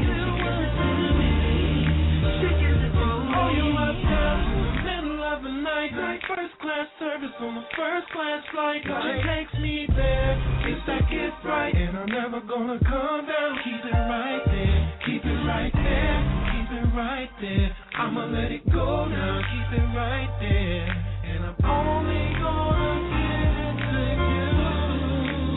That's what she said, what she said. Hey love, hey love, hey you love. Can have it when you want it. She said, hey love, hey love, and I gave you hey love, hey love, hey love. I'm never getting enough. She knows exactly what it means, and she gives it to me.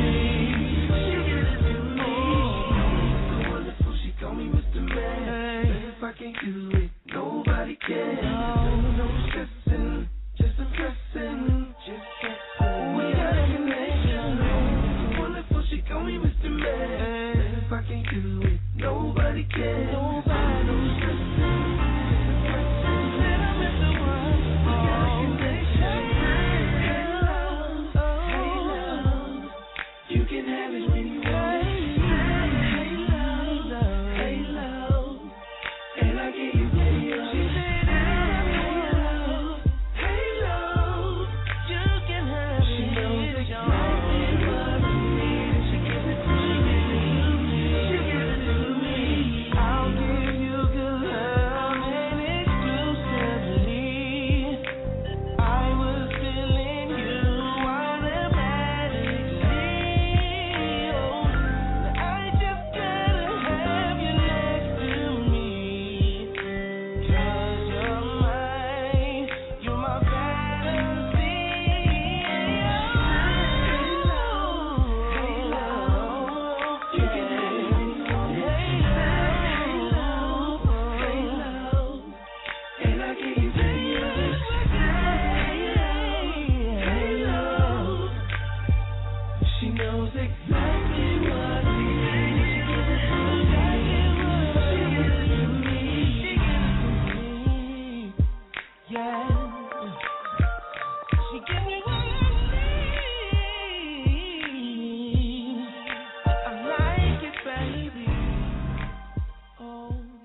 All right. Hey, love. Hey, love. All right. Yes, okay. Okay. So now let's delve into this just a little bit. The message, outside of it being a dedication to Gerald and Sean, what is it that you brothers are wanting the audience to really grasp out of this particular project? If you had an overall theme or an overall message in the music of this, what would you say it would be? I would say it's a continuation of what LEVERT was about, and that's we were very pro woman, and that was a big part of our audience, and we wanted to always make them feel good. And so a lot of the songs is like that. Going back from the beginning to now, that's been a part of our message was making our women feel good and feeling feeling the love of what we wanted to bring out and put out there was about our ladies and like the song we did with the OJs is called "What a Woman," and that's a sort of a tribute to women and of the different women in the world from different walks of life. Whether you a doctor or you a babysitter or you a policewoman or you fighting in Afghanistan, is a tribute to them and giving them something back, and so that's been kind of our message throughout the history of LEVERT. It's always in wanting to feel good. As far as LEVERT is concerned, I'm not sure about every the songs. When Gerald had did solo, but when we kind of I always wanted to. I don't like sad songs really. I don't really like songs that bash. I don't want to bash nobody. I don't like women that bash men. I'm not into them kind of songs. I like songs that make you feel good. So that's kind of been our position. Since the beginning. Not that we set out to be that, but I think that's always been kind of a message directing it towards women, because at that point, if the women like it, then a lot of times men follow and they like what the women like, likes it. So I think it's a pick me up, away from all of the bad that goes on and the negative that goes on. At some point in your life, you want to be able to come home and put on that CD that you can just say, man, I'm glad this day is over. Put on this song. You know what I mean? That's the kind of feeling I would like to have with the music. Now, you know what, Mr. Songwriter, brother man, I'm finna get ready to challenge you. Uh-oh. Yeah, I'm going to challenge you. Okay. I have been waiting for a real song that is going to... Angie Stone did it with Blaq Brother, okay? All right. But she took it to one level, and that's from a woman's standpoint. I want a song that's going to empower the brothers from a brother's perspective, that's not all about pimping and ganging, balling and shot calling and all that kind of craziness, because I think that's what fits, that tears us down, and fortifies this so-called lifestyle that everybody thinks is so glamorous. So I'm going to challenge you on dedication part 2 to create that particular anthem that men can hold their head up to, so that when a woman sing it, she going to be talking about that's the kind of man she got. Coming from a man's perspective. You dig it? Right. Oh, did I get 70s like that? Well, I guess. Yeah, I take that challenge. We never really necessarily went there as far as talking to the brothers per se, but I think that the examples that we are putting out there and setting out for the brothers that they can pick up on, like exactly for instance, certain lines that's in songs, those are being used. If you look on Twitter, and I see it on Twitter all the time, just different lines that the brothers use that's a part of these songs. So it's like they pick up from the songs and they're using it. So it's kind of like, in that way, it is. We have done songs where they use them as examples, and they understand that, okay, that's how it's supposed to be. You know what I mean? Right, dig it. He really said that right there. And it's funny you said I've been waiting, because that was a song that we done as the original group. I've been waiting, and it's a song that it speaks to in a way it's personal, to where I've been waiting a long time. You know what I mean? For that one, so that I can do all these beautiful, great things to and for.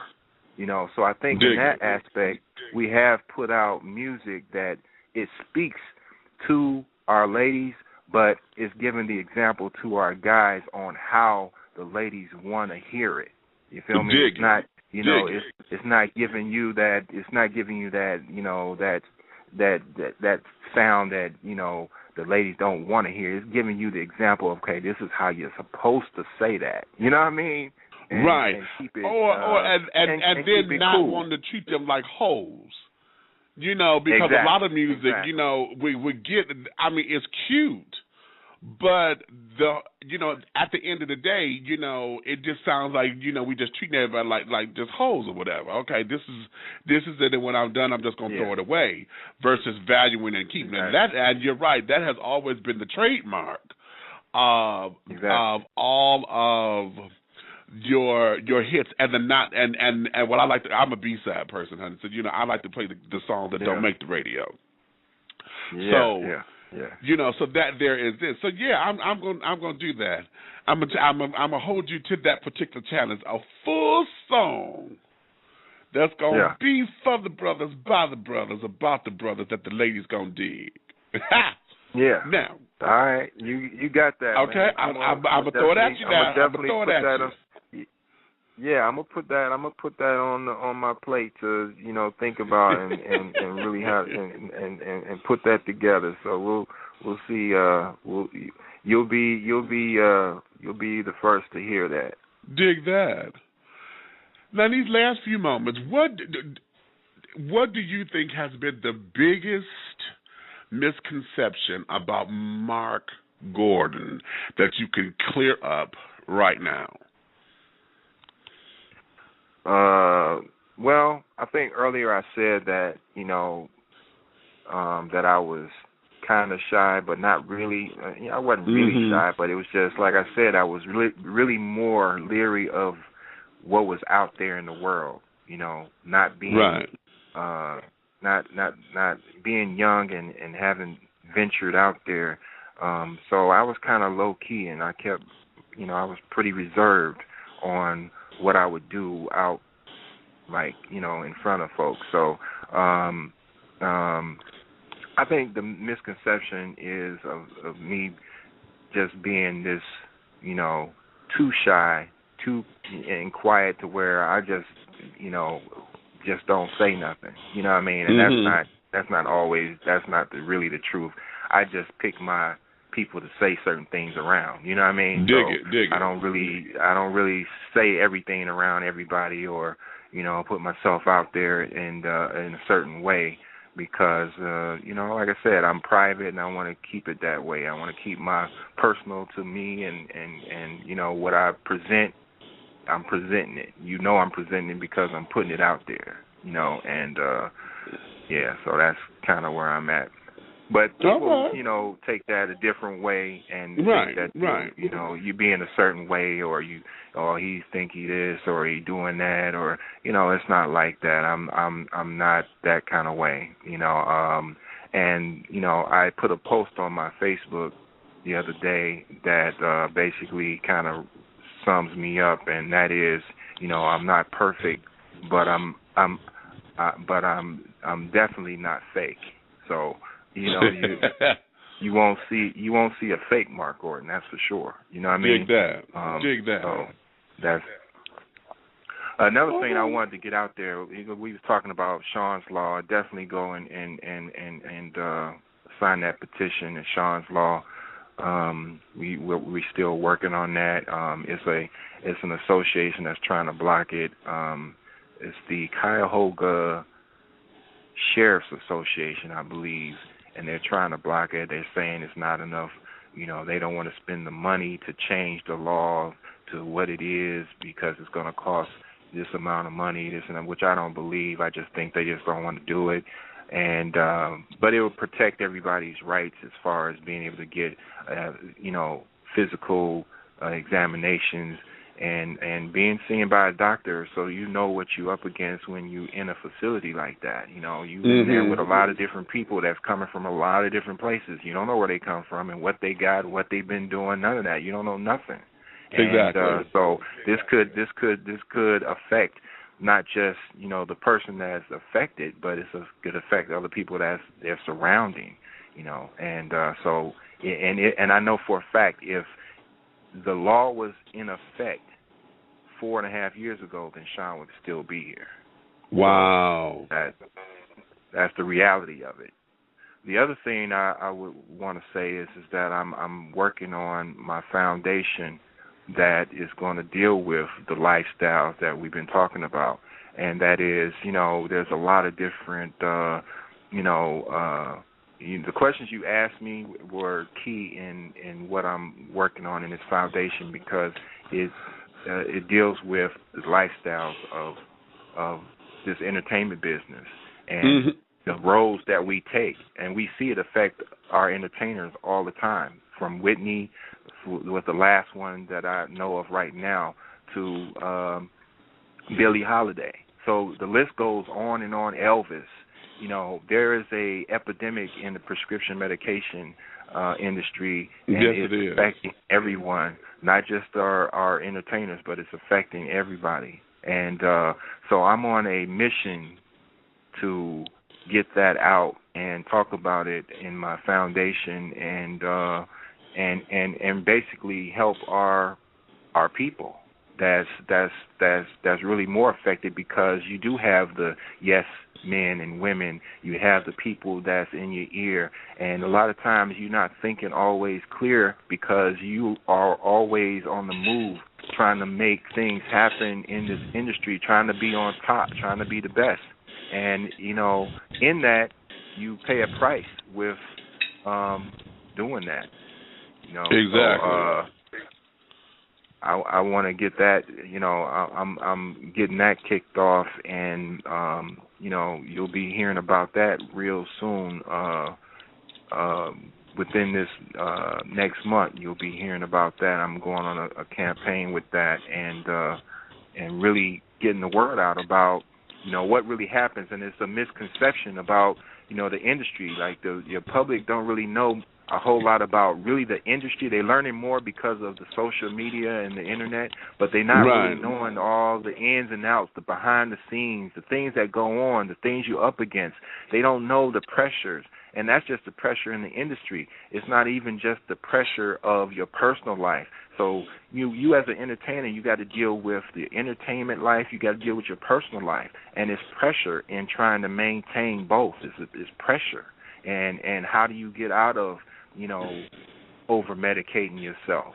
How do you get out of, you know, so it's the choices that we make. You know, I couldn't necessarily help Gerald, and I tried to, you know, do something for Sean, because they're, you know, they both kind of went through a similar thing, but from a different perspective. You know, Gerald over medicated and Sean was not medicated, and it caused, you know, what it caused. And now I want to help the next person that's in our field whether it's, sports or, I mean, the list goes on and on that's affected by it. And but people don't understand, that it's hard. This is a rough game, and you got to have tough skin and have your mental, physical, and spiritual person together. You know what I mean? Or you will be caught in it, and you will be in those, behind closed doors and them circles and them things that, we don't necessarily have to talk about, but to understand exactly. The main thing is that this epidemic has taken over the number one slot of accidental deaths in America. Not just America, but it's really America that is taking over numbers. The number one killer of accidental deaths was car accidents for a long time. Now, prescription medication. So I'm trying to bring awareness. Yeah, I'm trying to bring awareness to that and to our to our industry and to our public that and it's not really just that you taking it for your own pleasure, but sometimes you might have a little injury and you take some Percocet or you might take some, but this medication has imitation opium in it. And exactly. It's hooking people in. You know what I mean? And if you're not really careful, you will be hooked and you will be on it. And next thing you know, you're going from one thing to the next thing to the next thing. And it's like I said, it's the decisions that we make. And I want to be there as another reason and another voice to help the next person because of my situation. That's what scares me because as an entertainer myself, who's not on a national circuit yet. I know I'm coming in with the sleep. I have sleep apnea, so I don't sleep. Okay. Right. And I know how that feels. with the long hours and the pushing yourself, and once you become the demand, folks don't understand that you need to sleep. You got to rest. Particularly singers, because everything is all about your voice. So now you want me to talk for 5 hours, then get up and sing. Then I got to leave here to go talk for 2 more hours. Then you want me to sing 2 songs there. Then I got to leave there because we got to go out here. Then you want me to sing outside of all this night air with this damn and that's the part that I want to bring to the public is that when the thing happened with Whitney, I seen all the blogs and all the people talking back and forth this and that, and a lot of times they don't really know, and a lot of people jumped out the window not really knowing what was going on, you know what I mean, and they don't know that side, they don't know the lifestyle. It's hard, and when they looking at TV. And they watching their entertainment on TV, when they get done, they cut the TV off and they go to sleep. That entertainer that they were just watching is getting on the plane, going to their next gig. Going to the next TV going to the show. next spot. Exactly. Okay. And different the time zone. Going on. Yeah, it's going on and on and on, and and at some point, like Gerald was a workaholic, and he loved what he did, and always felt like I'm the best. I'm this. So in that you have to show and prove to yourself when you put it out there. And he did that, and at the same time, it's like sometimes you don't feel like it, and sometimes you gotta say, hey, you know what? I ain't doing nothing right now. You know what I mean? Like at some point, you have to know the boundaries and say, hey, I'm done for the day. You know what I mean? Like I'm cool. And I find myself, it's hard for me because, man, I don't go to sleep before 5 o'clock in the morning most of the night. Right. To be back up at 9. Exactly. Because you got an interview at 10. Okay. Yep. Sleeping in the car on the way there.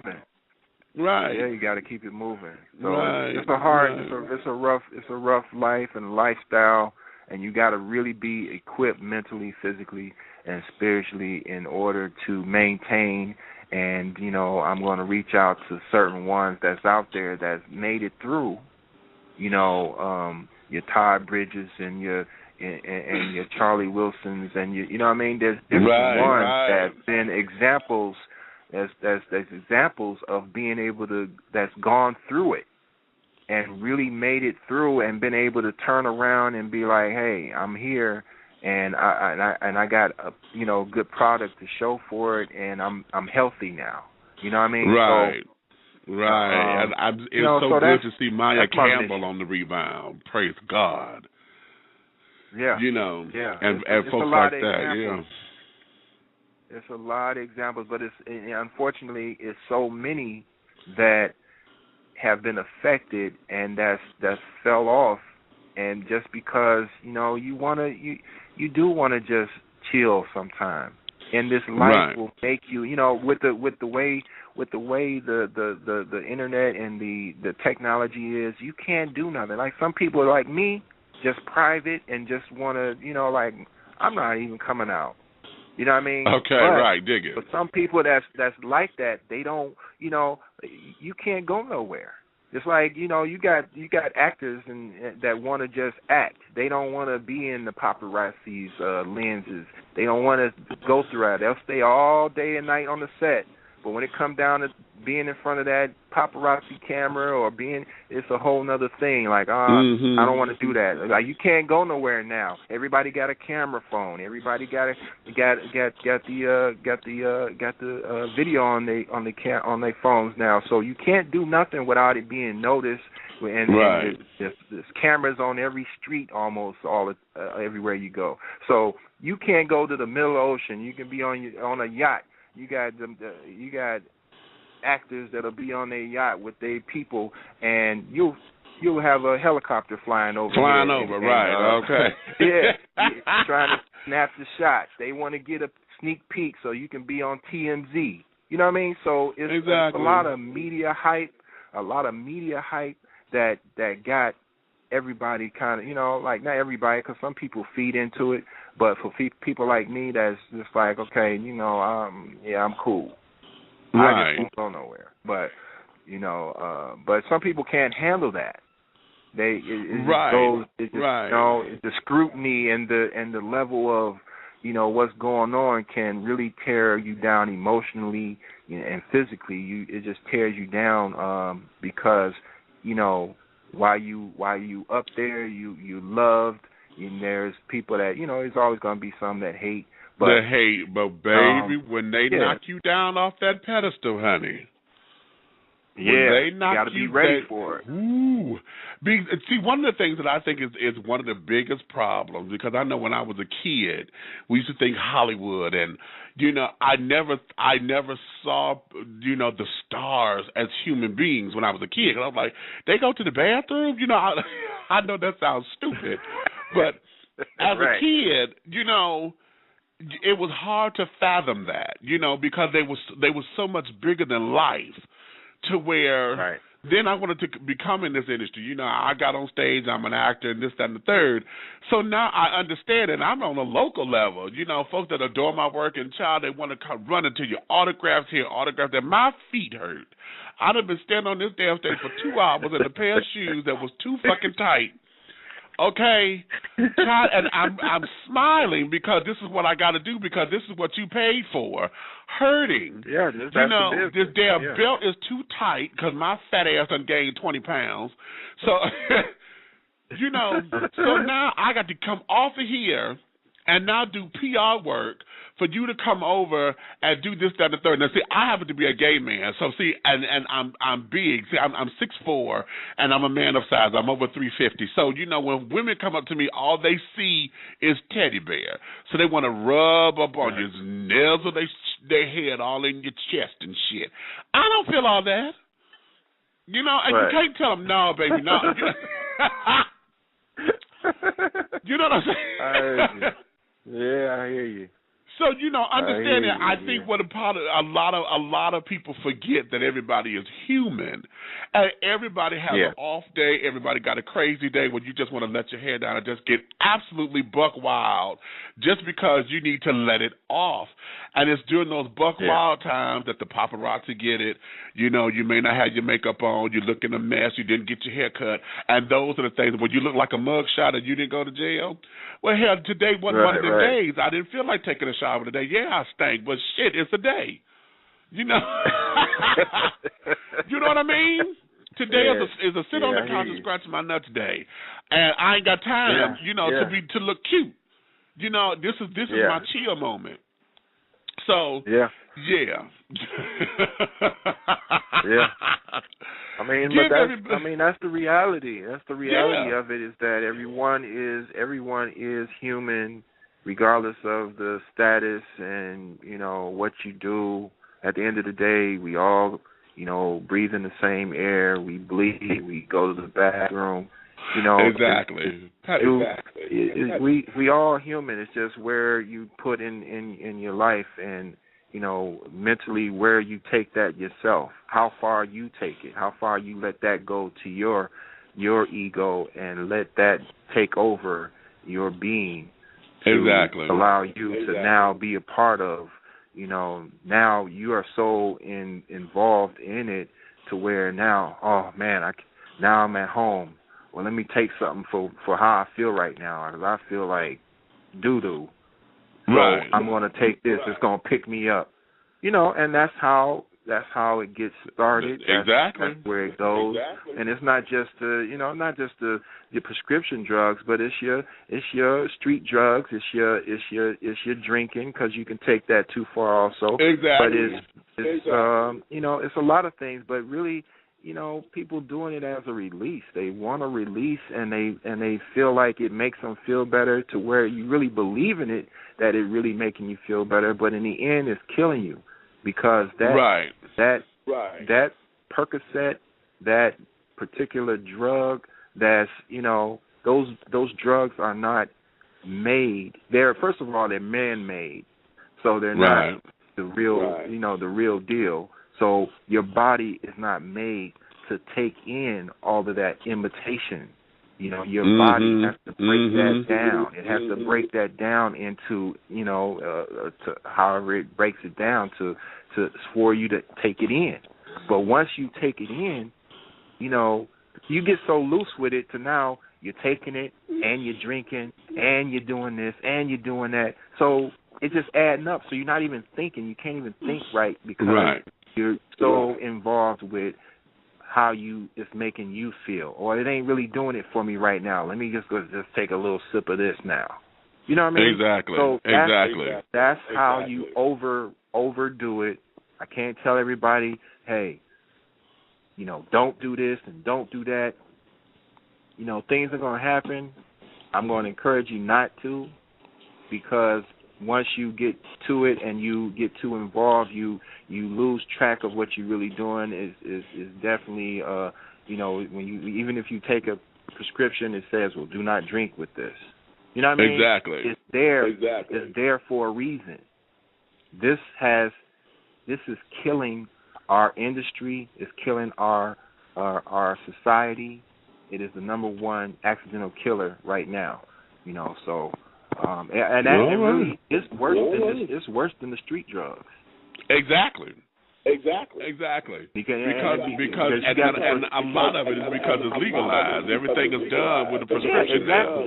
So because I got it from the doctor, it can't hurt. Yeah, exactly. That's the whole. Well, the doctor say it's okay. The doctor gave it to me. But you know what? The doctors just prescribe stuff. You really want to know what's going down with your prescription? Ask the pharmacist. Okay. And I know that because my mom is ill. You know, she's going through her thing. She has cancer, and but she had, you know, prescriptions that's given to her by different doctors. You got different doctors. You got a foot doctor. You got a heart doctor. You got a leg doctor. You got all kinds of doctors. So they prescribe in different things to you. So picking up that prescription, the doctor say, hey, I mean, the pharmacist says, okay, you got this, you got that, you got, you know what? You better not take these two together, because that's going to kill you. Right. The doctor said that.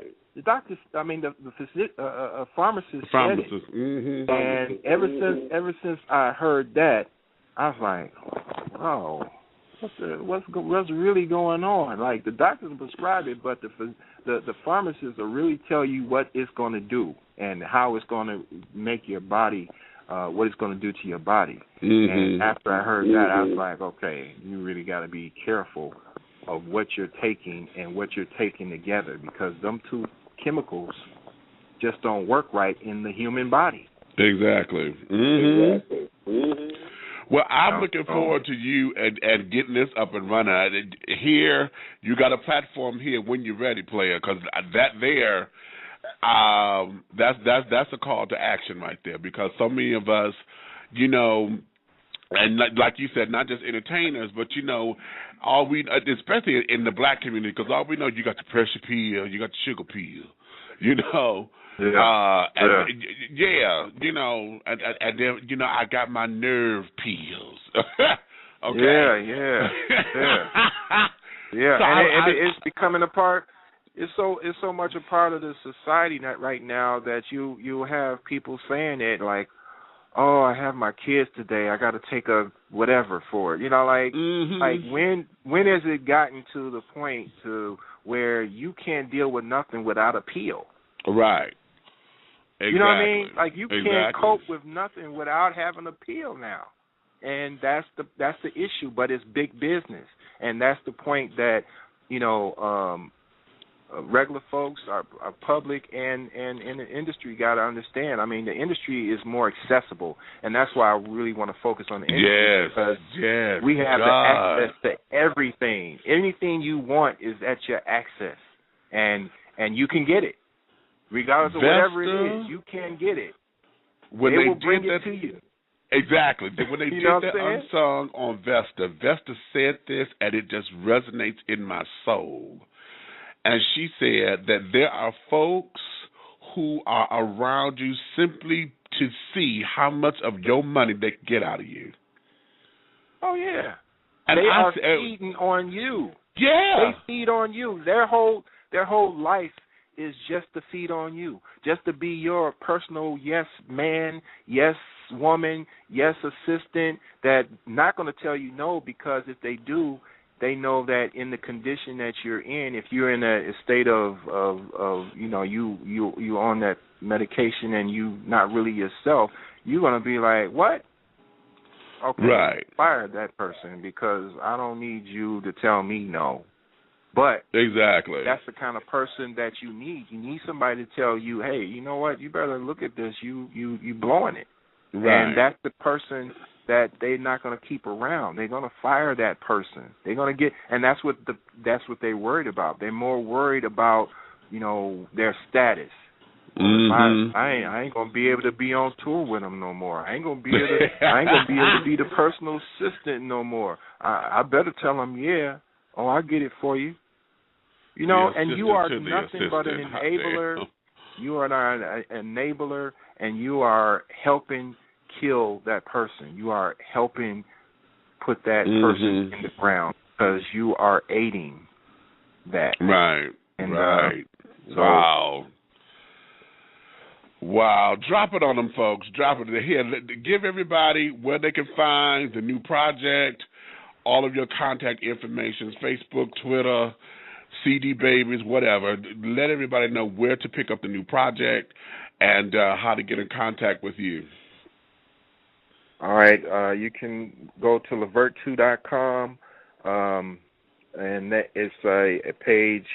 Look on the menu. It's a page called the store, and you'll find LEVERT II, the new dedication. You'll find some of the old stuff too. Well, all the old stuff is a link going to Amazon, and it take you right there, and you can get that there. It's on iTunes. It's LEVERT II. It's LEVERT II, but it's LEVERT LL. And then you can find us on Facebook at LEVERT II, and then mine is Marc.Gordon. And then there's Blaq Rose is Blaq Rose, yeah. And then on Twitter is LEVERT_2, Roman numeral 2, and mine on Twitter is Marc_Gordon, and then Black Rose is Black_Rose_only, and that's where you can find this primarily. And but go to the website, because the website you'll be able to find pretty much everything there. There's videos, there's some of the events that we've done, there's photos, there's a little bit of everything on there. So I would say go to LEVERT2.com, check us out, like us on there on Facebook, but like us on you can hit like on our website also, and then share it. Tell your friends. You won't be mad. You won't be mad at the project. Okay. No, you won't. And listen to me carefully. See, folks know how I get when I talk about music. I'm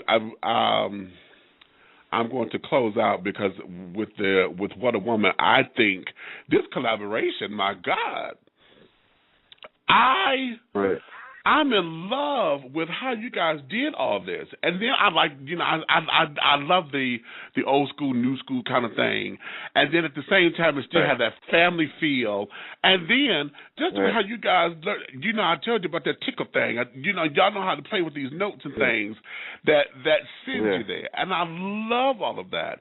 And I really believe that this particular project that the kids will get into very much, you're going to adore little Miss Cameron, honey, at the end, honey. She's just so precious. It's just ridiculous.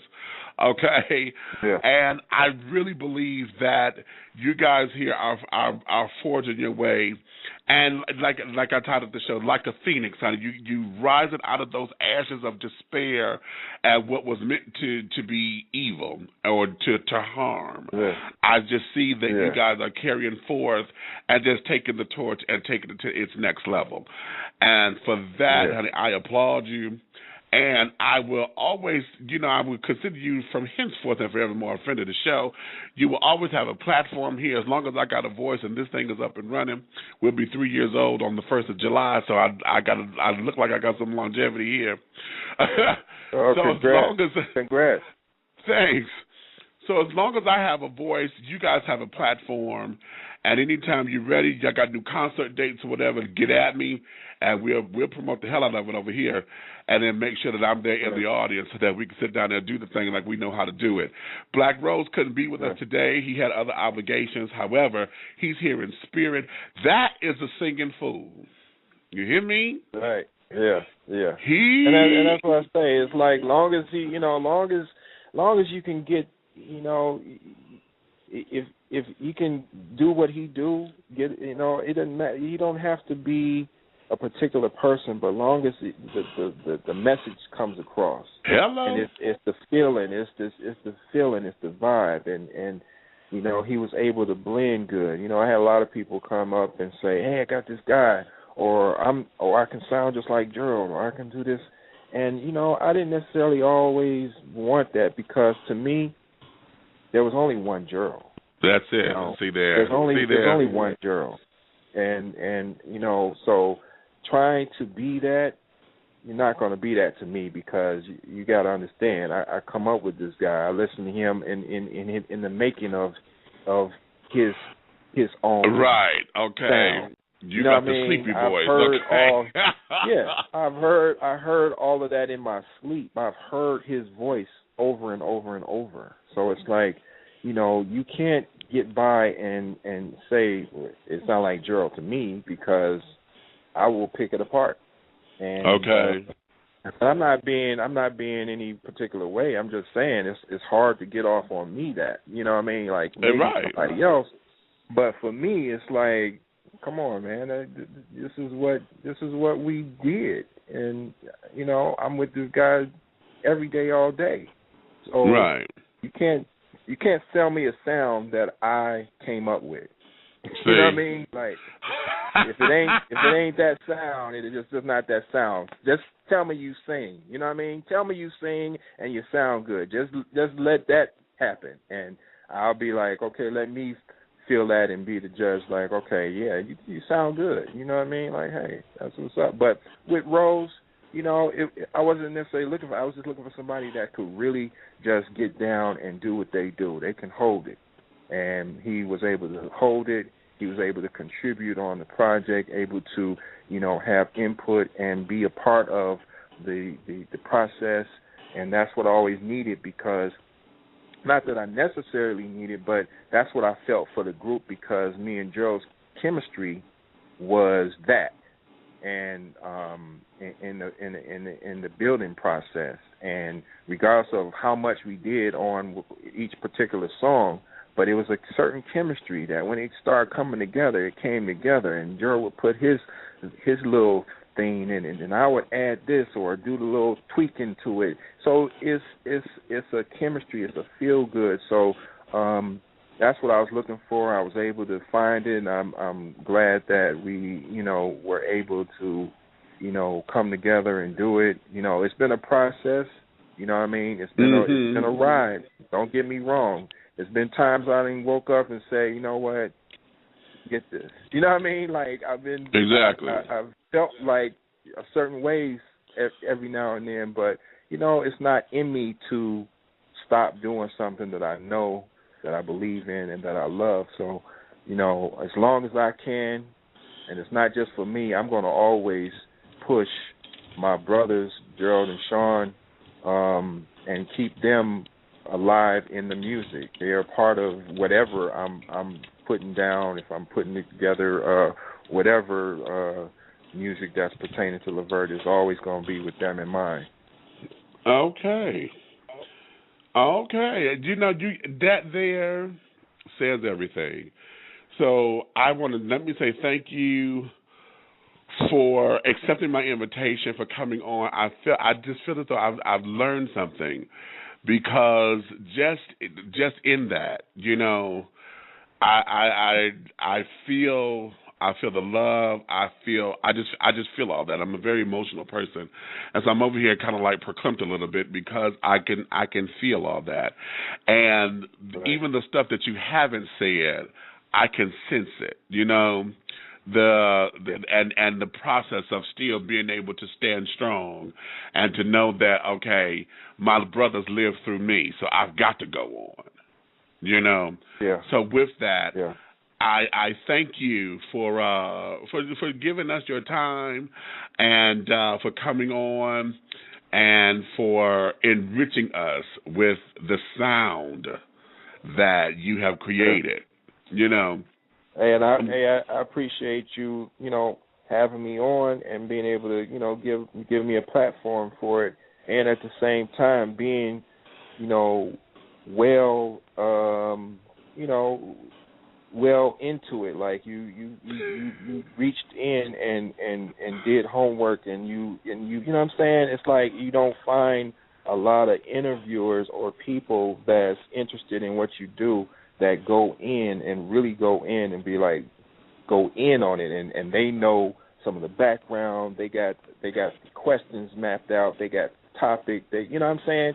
It makes your whole conversation that much more better, because the person they're equipped, you know, they are prepared for what you're about to do and what you talk about. So I appreciate that, and you know, and big ups on the, you know, the 3-year anniversary, and thank you. You know, and much more success in that, and in your other stage life also. So, you know, and also we're supposed to be in Columbus, Georgia, this Saturday, Family Day in the Park. So I'm gonna put that out there, and with Foxy 105.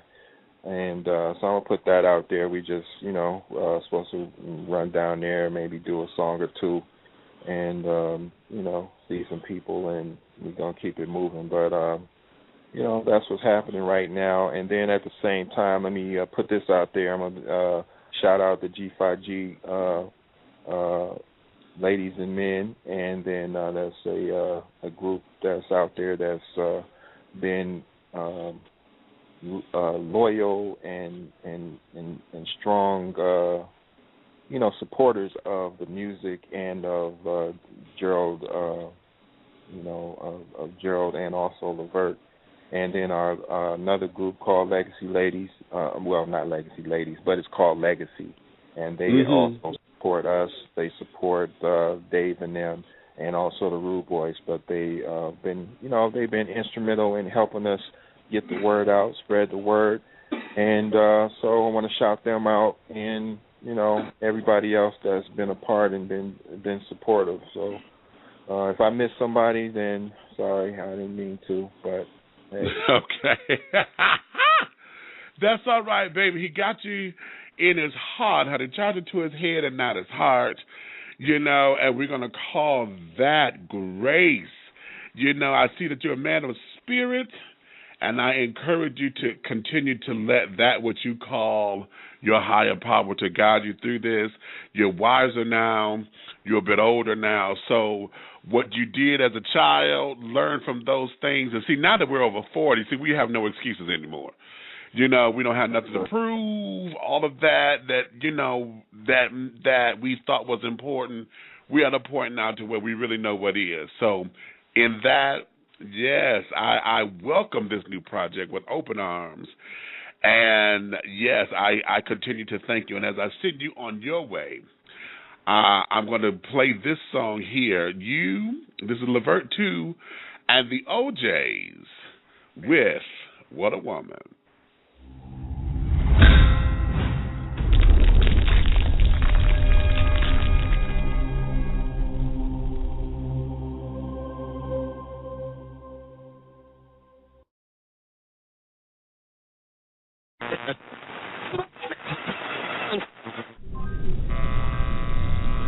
Hey man, didn't I see you down in the flats the other night? Who that? You man, with a knife. Oh man, you look like you was sneaking. That dude always sneaky. Man, that's sneaky piece. Make that know he look sneaky. He's sneaky. Dude is sneaky. Yeah. Hey, what's up? What's up? What's happening? What's going on, man?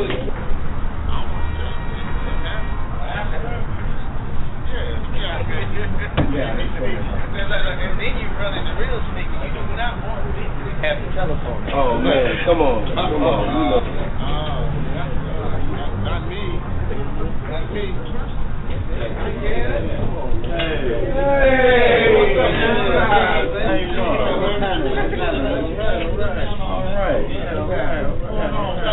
Little young cat about these what y'all doing up there? Talking about women, he got those young ones, right? Oh man, come on, y'all don't know nothing about no women. You don't think so? Tell you about my woman.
Okay. Gotta let her know, honey. Yes, indeed, baby. That there is the absolute tea.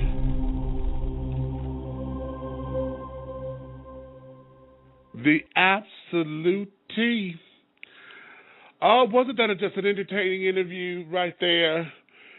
See, I feel the brother's spirit, and I thank the brother for coming on and for letting us know, this is a project of love and a project that is going to forge itself forward so that and I know we are still processing the passing.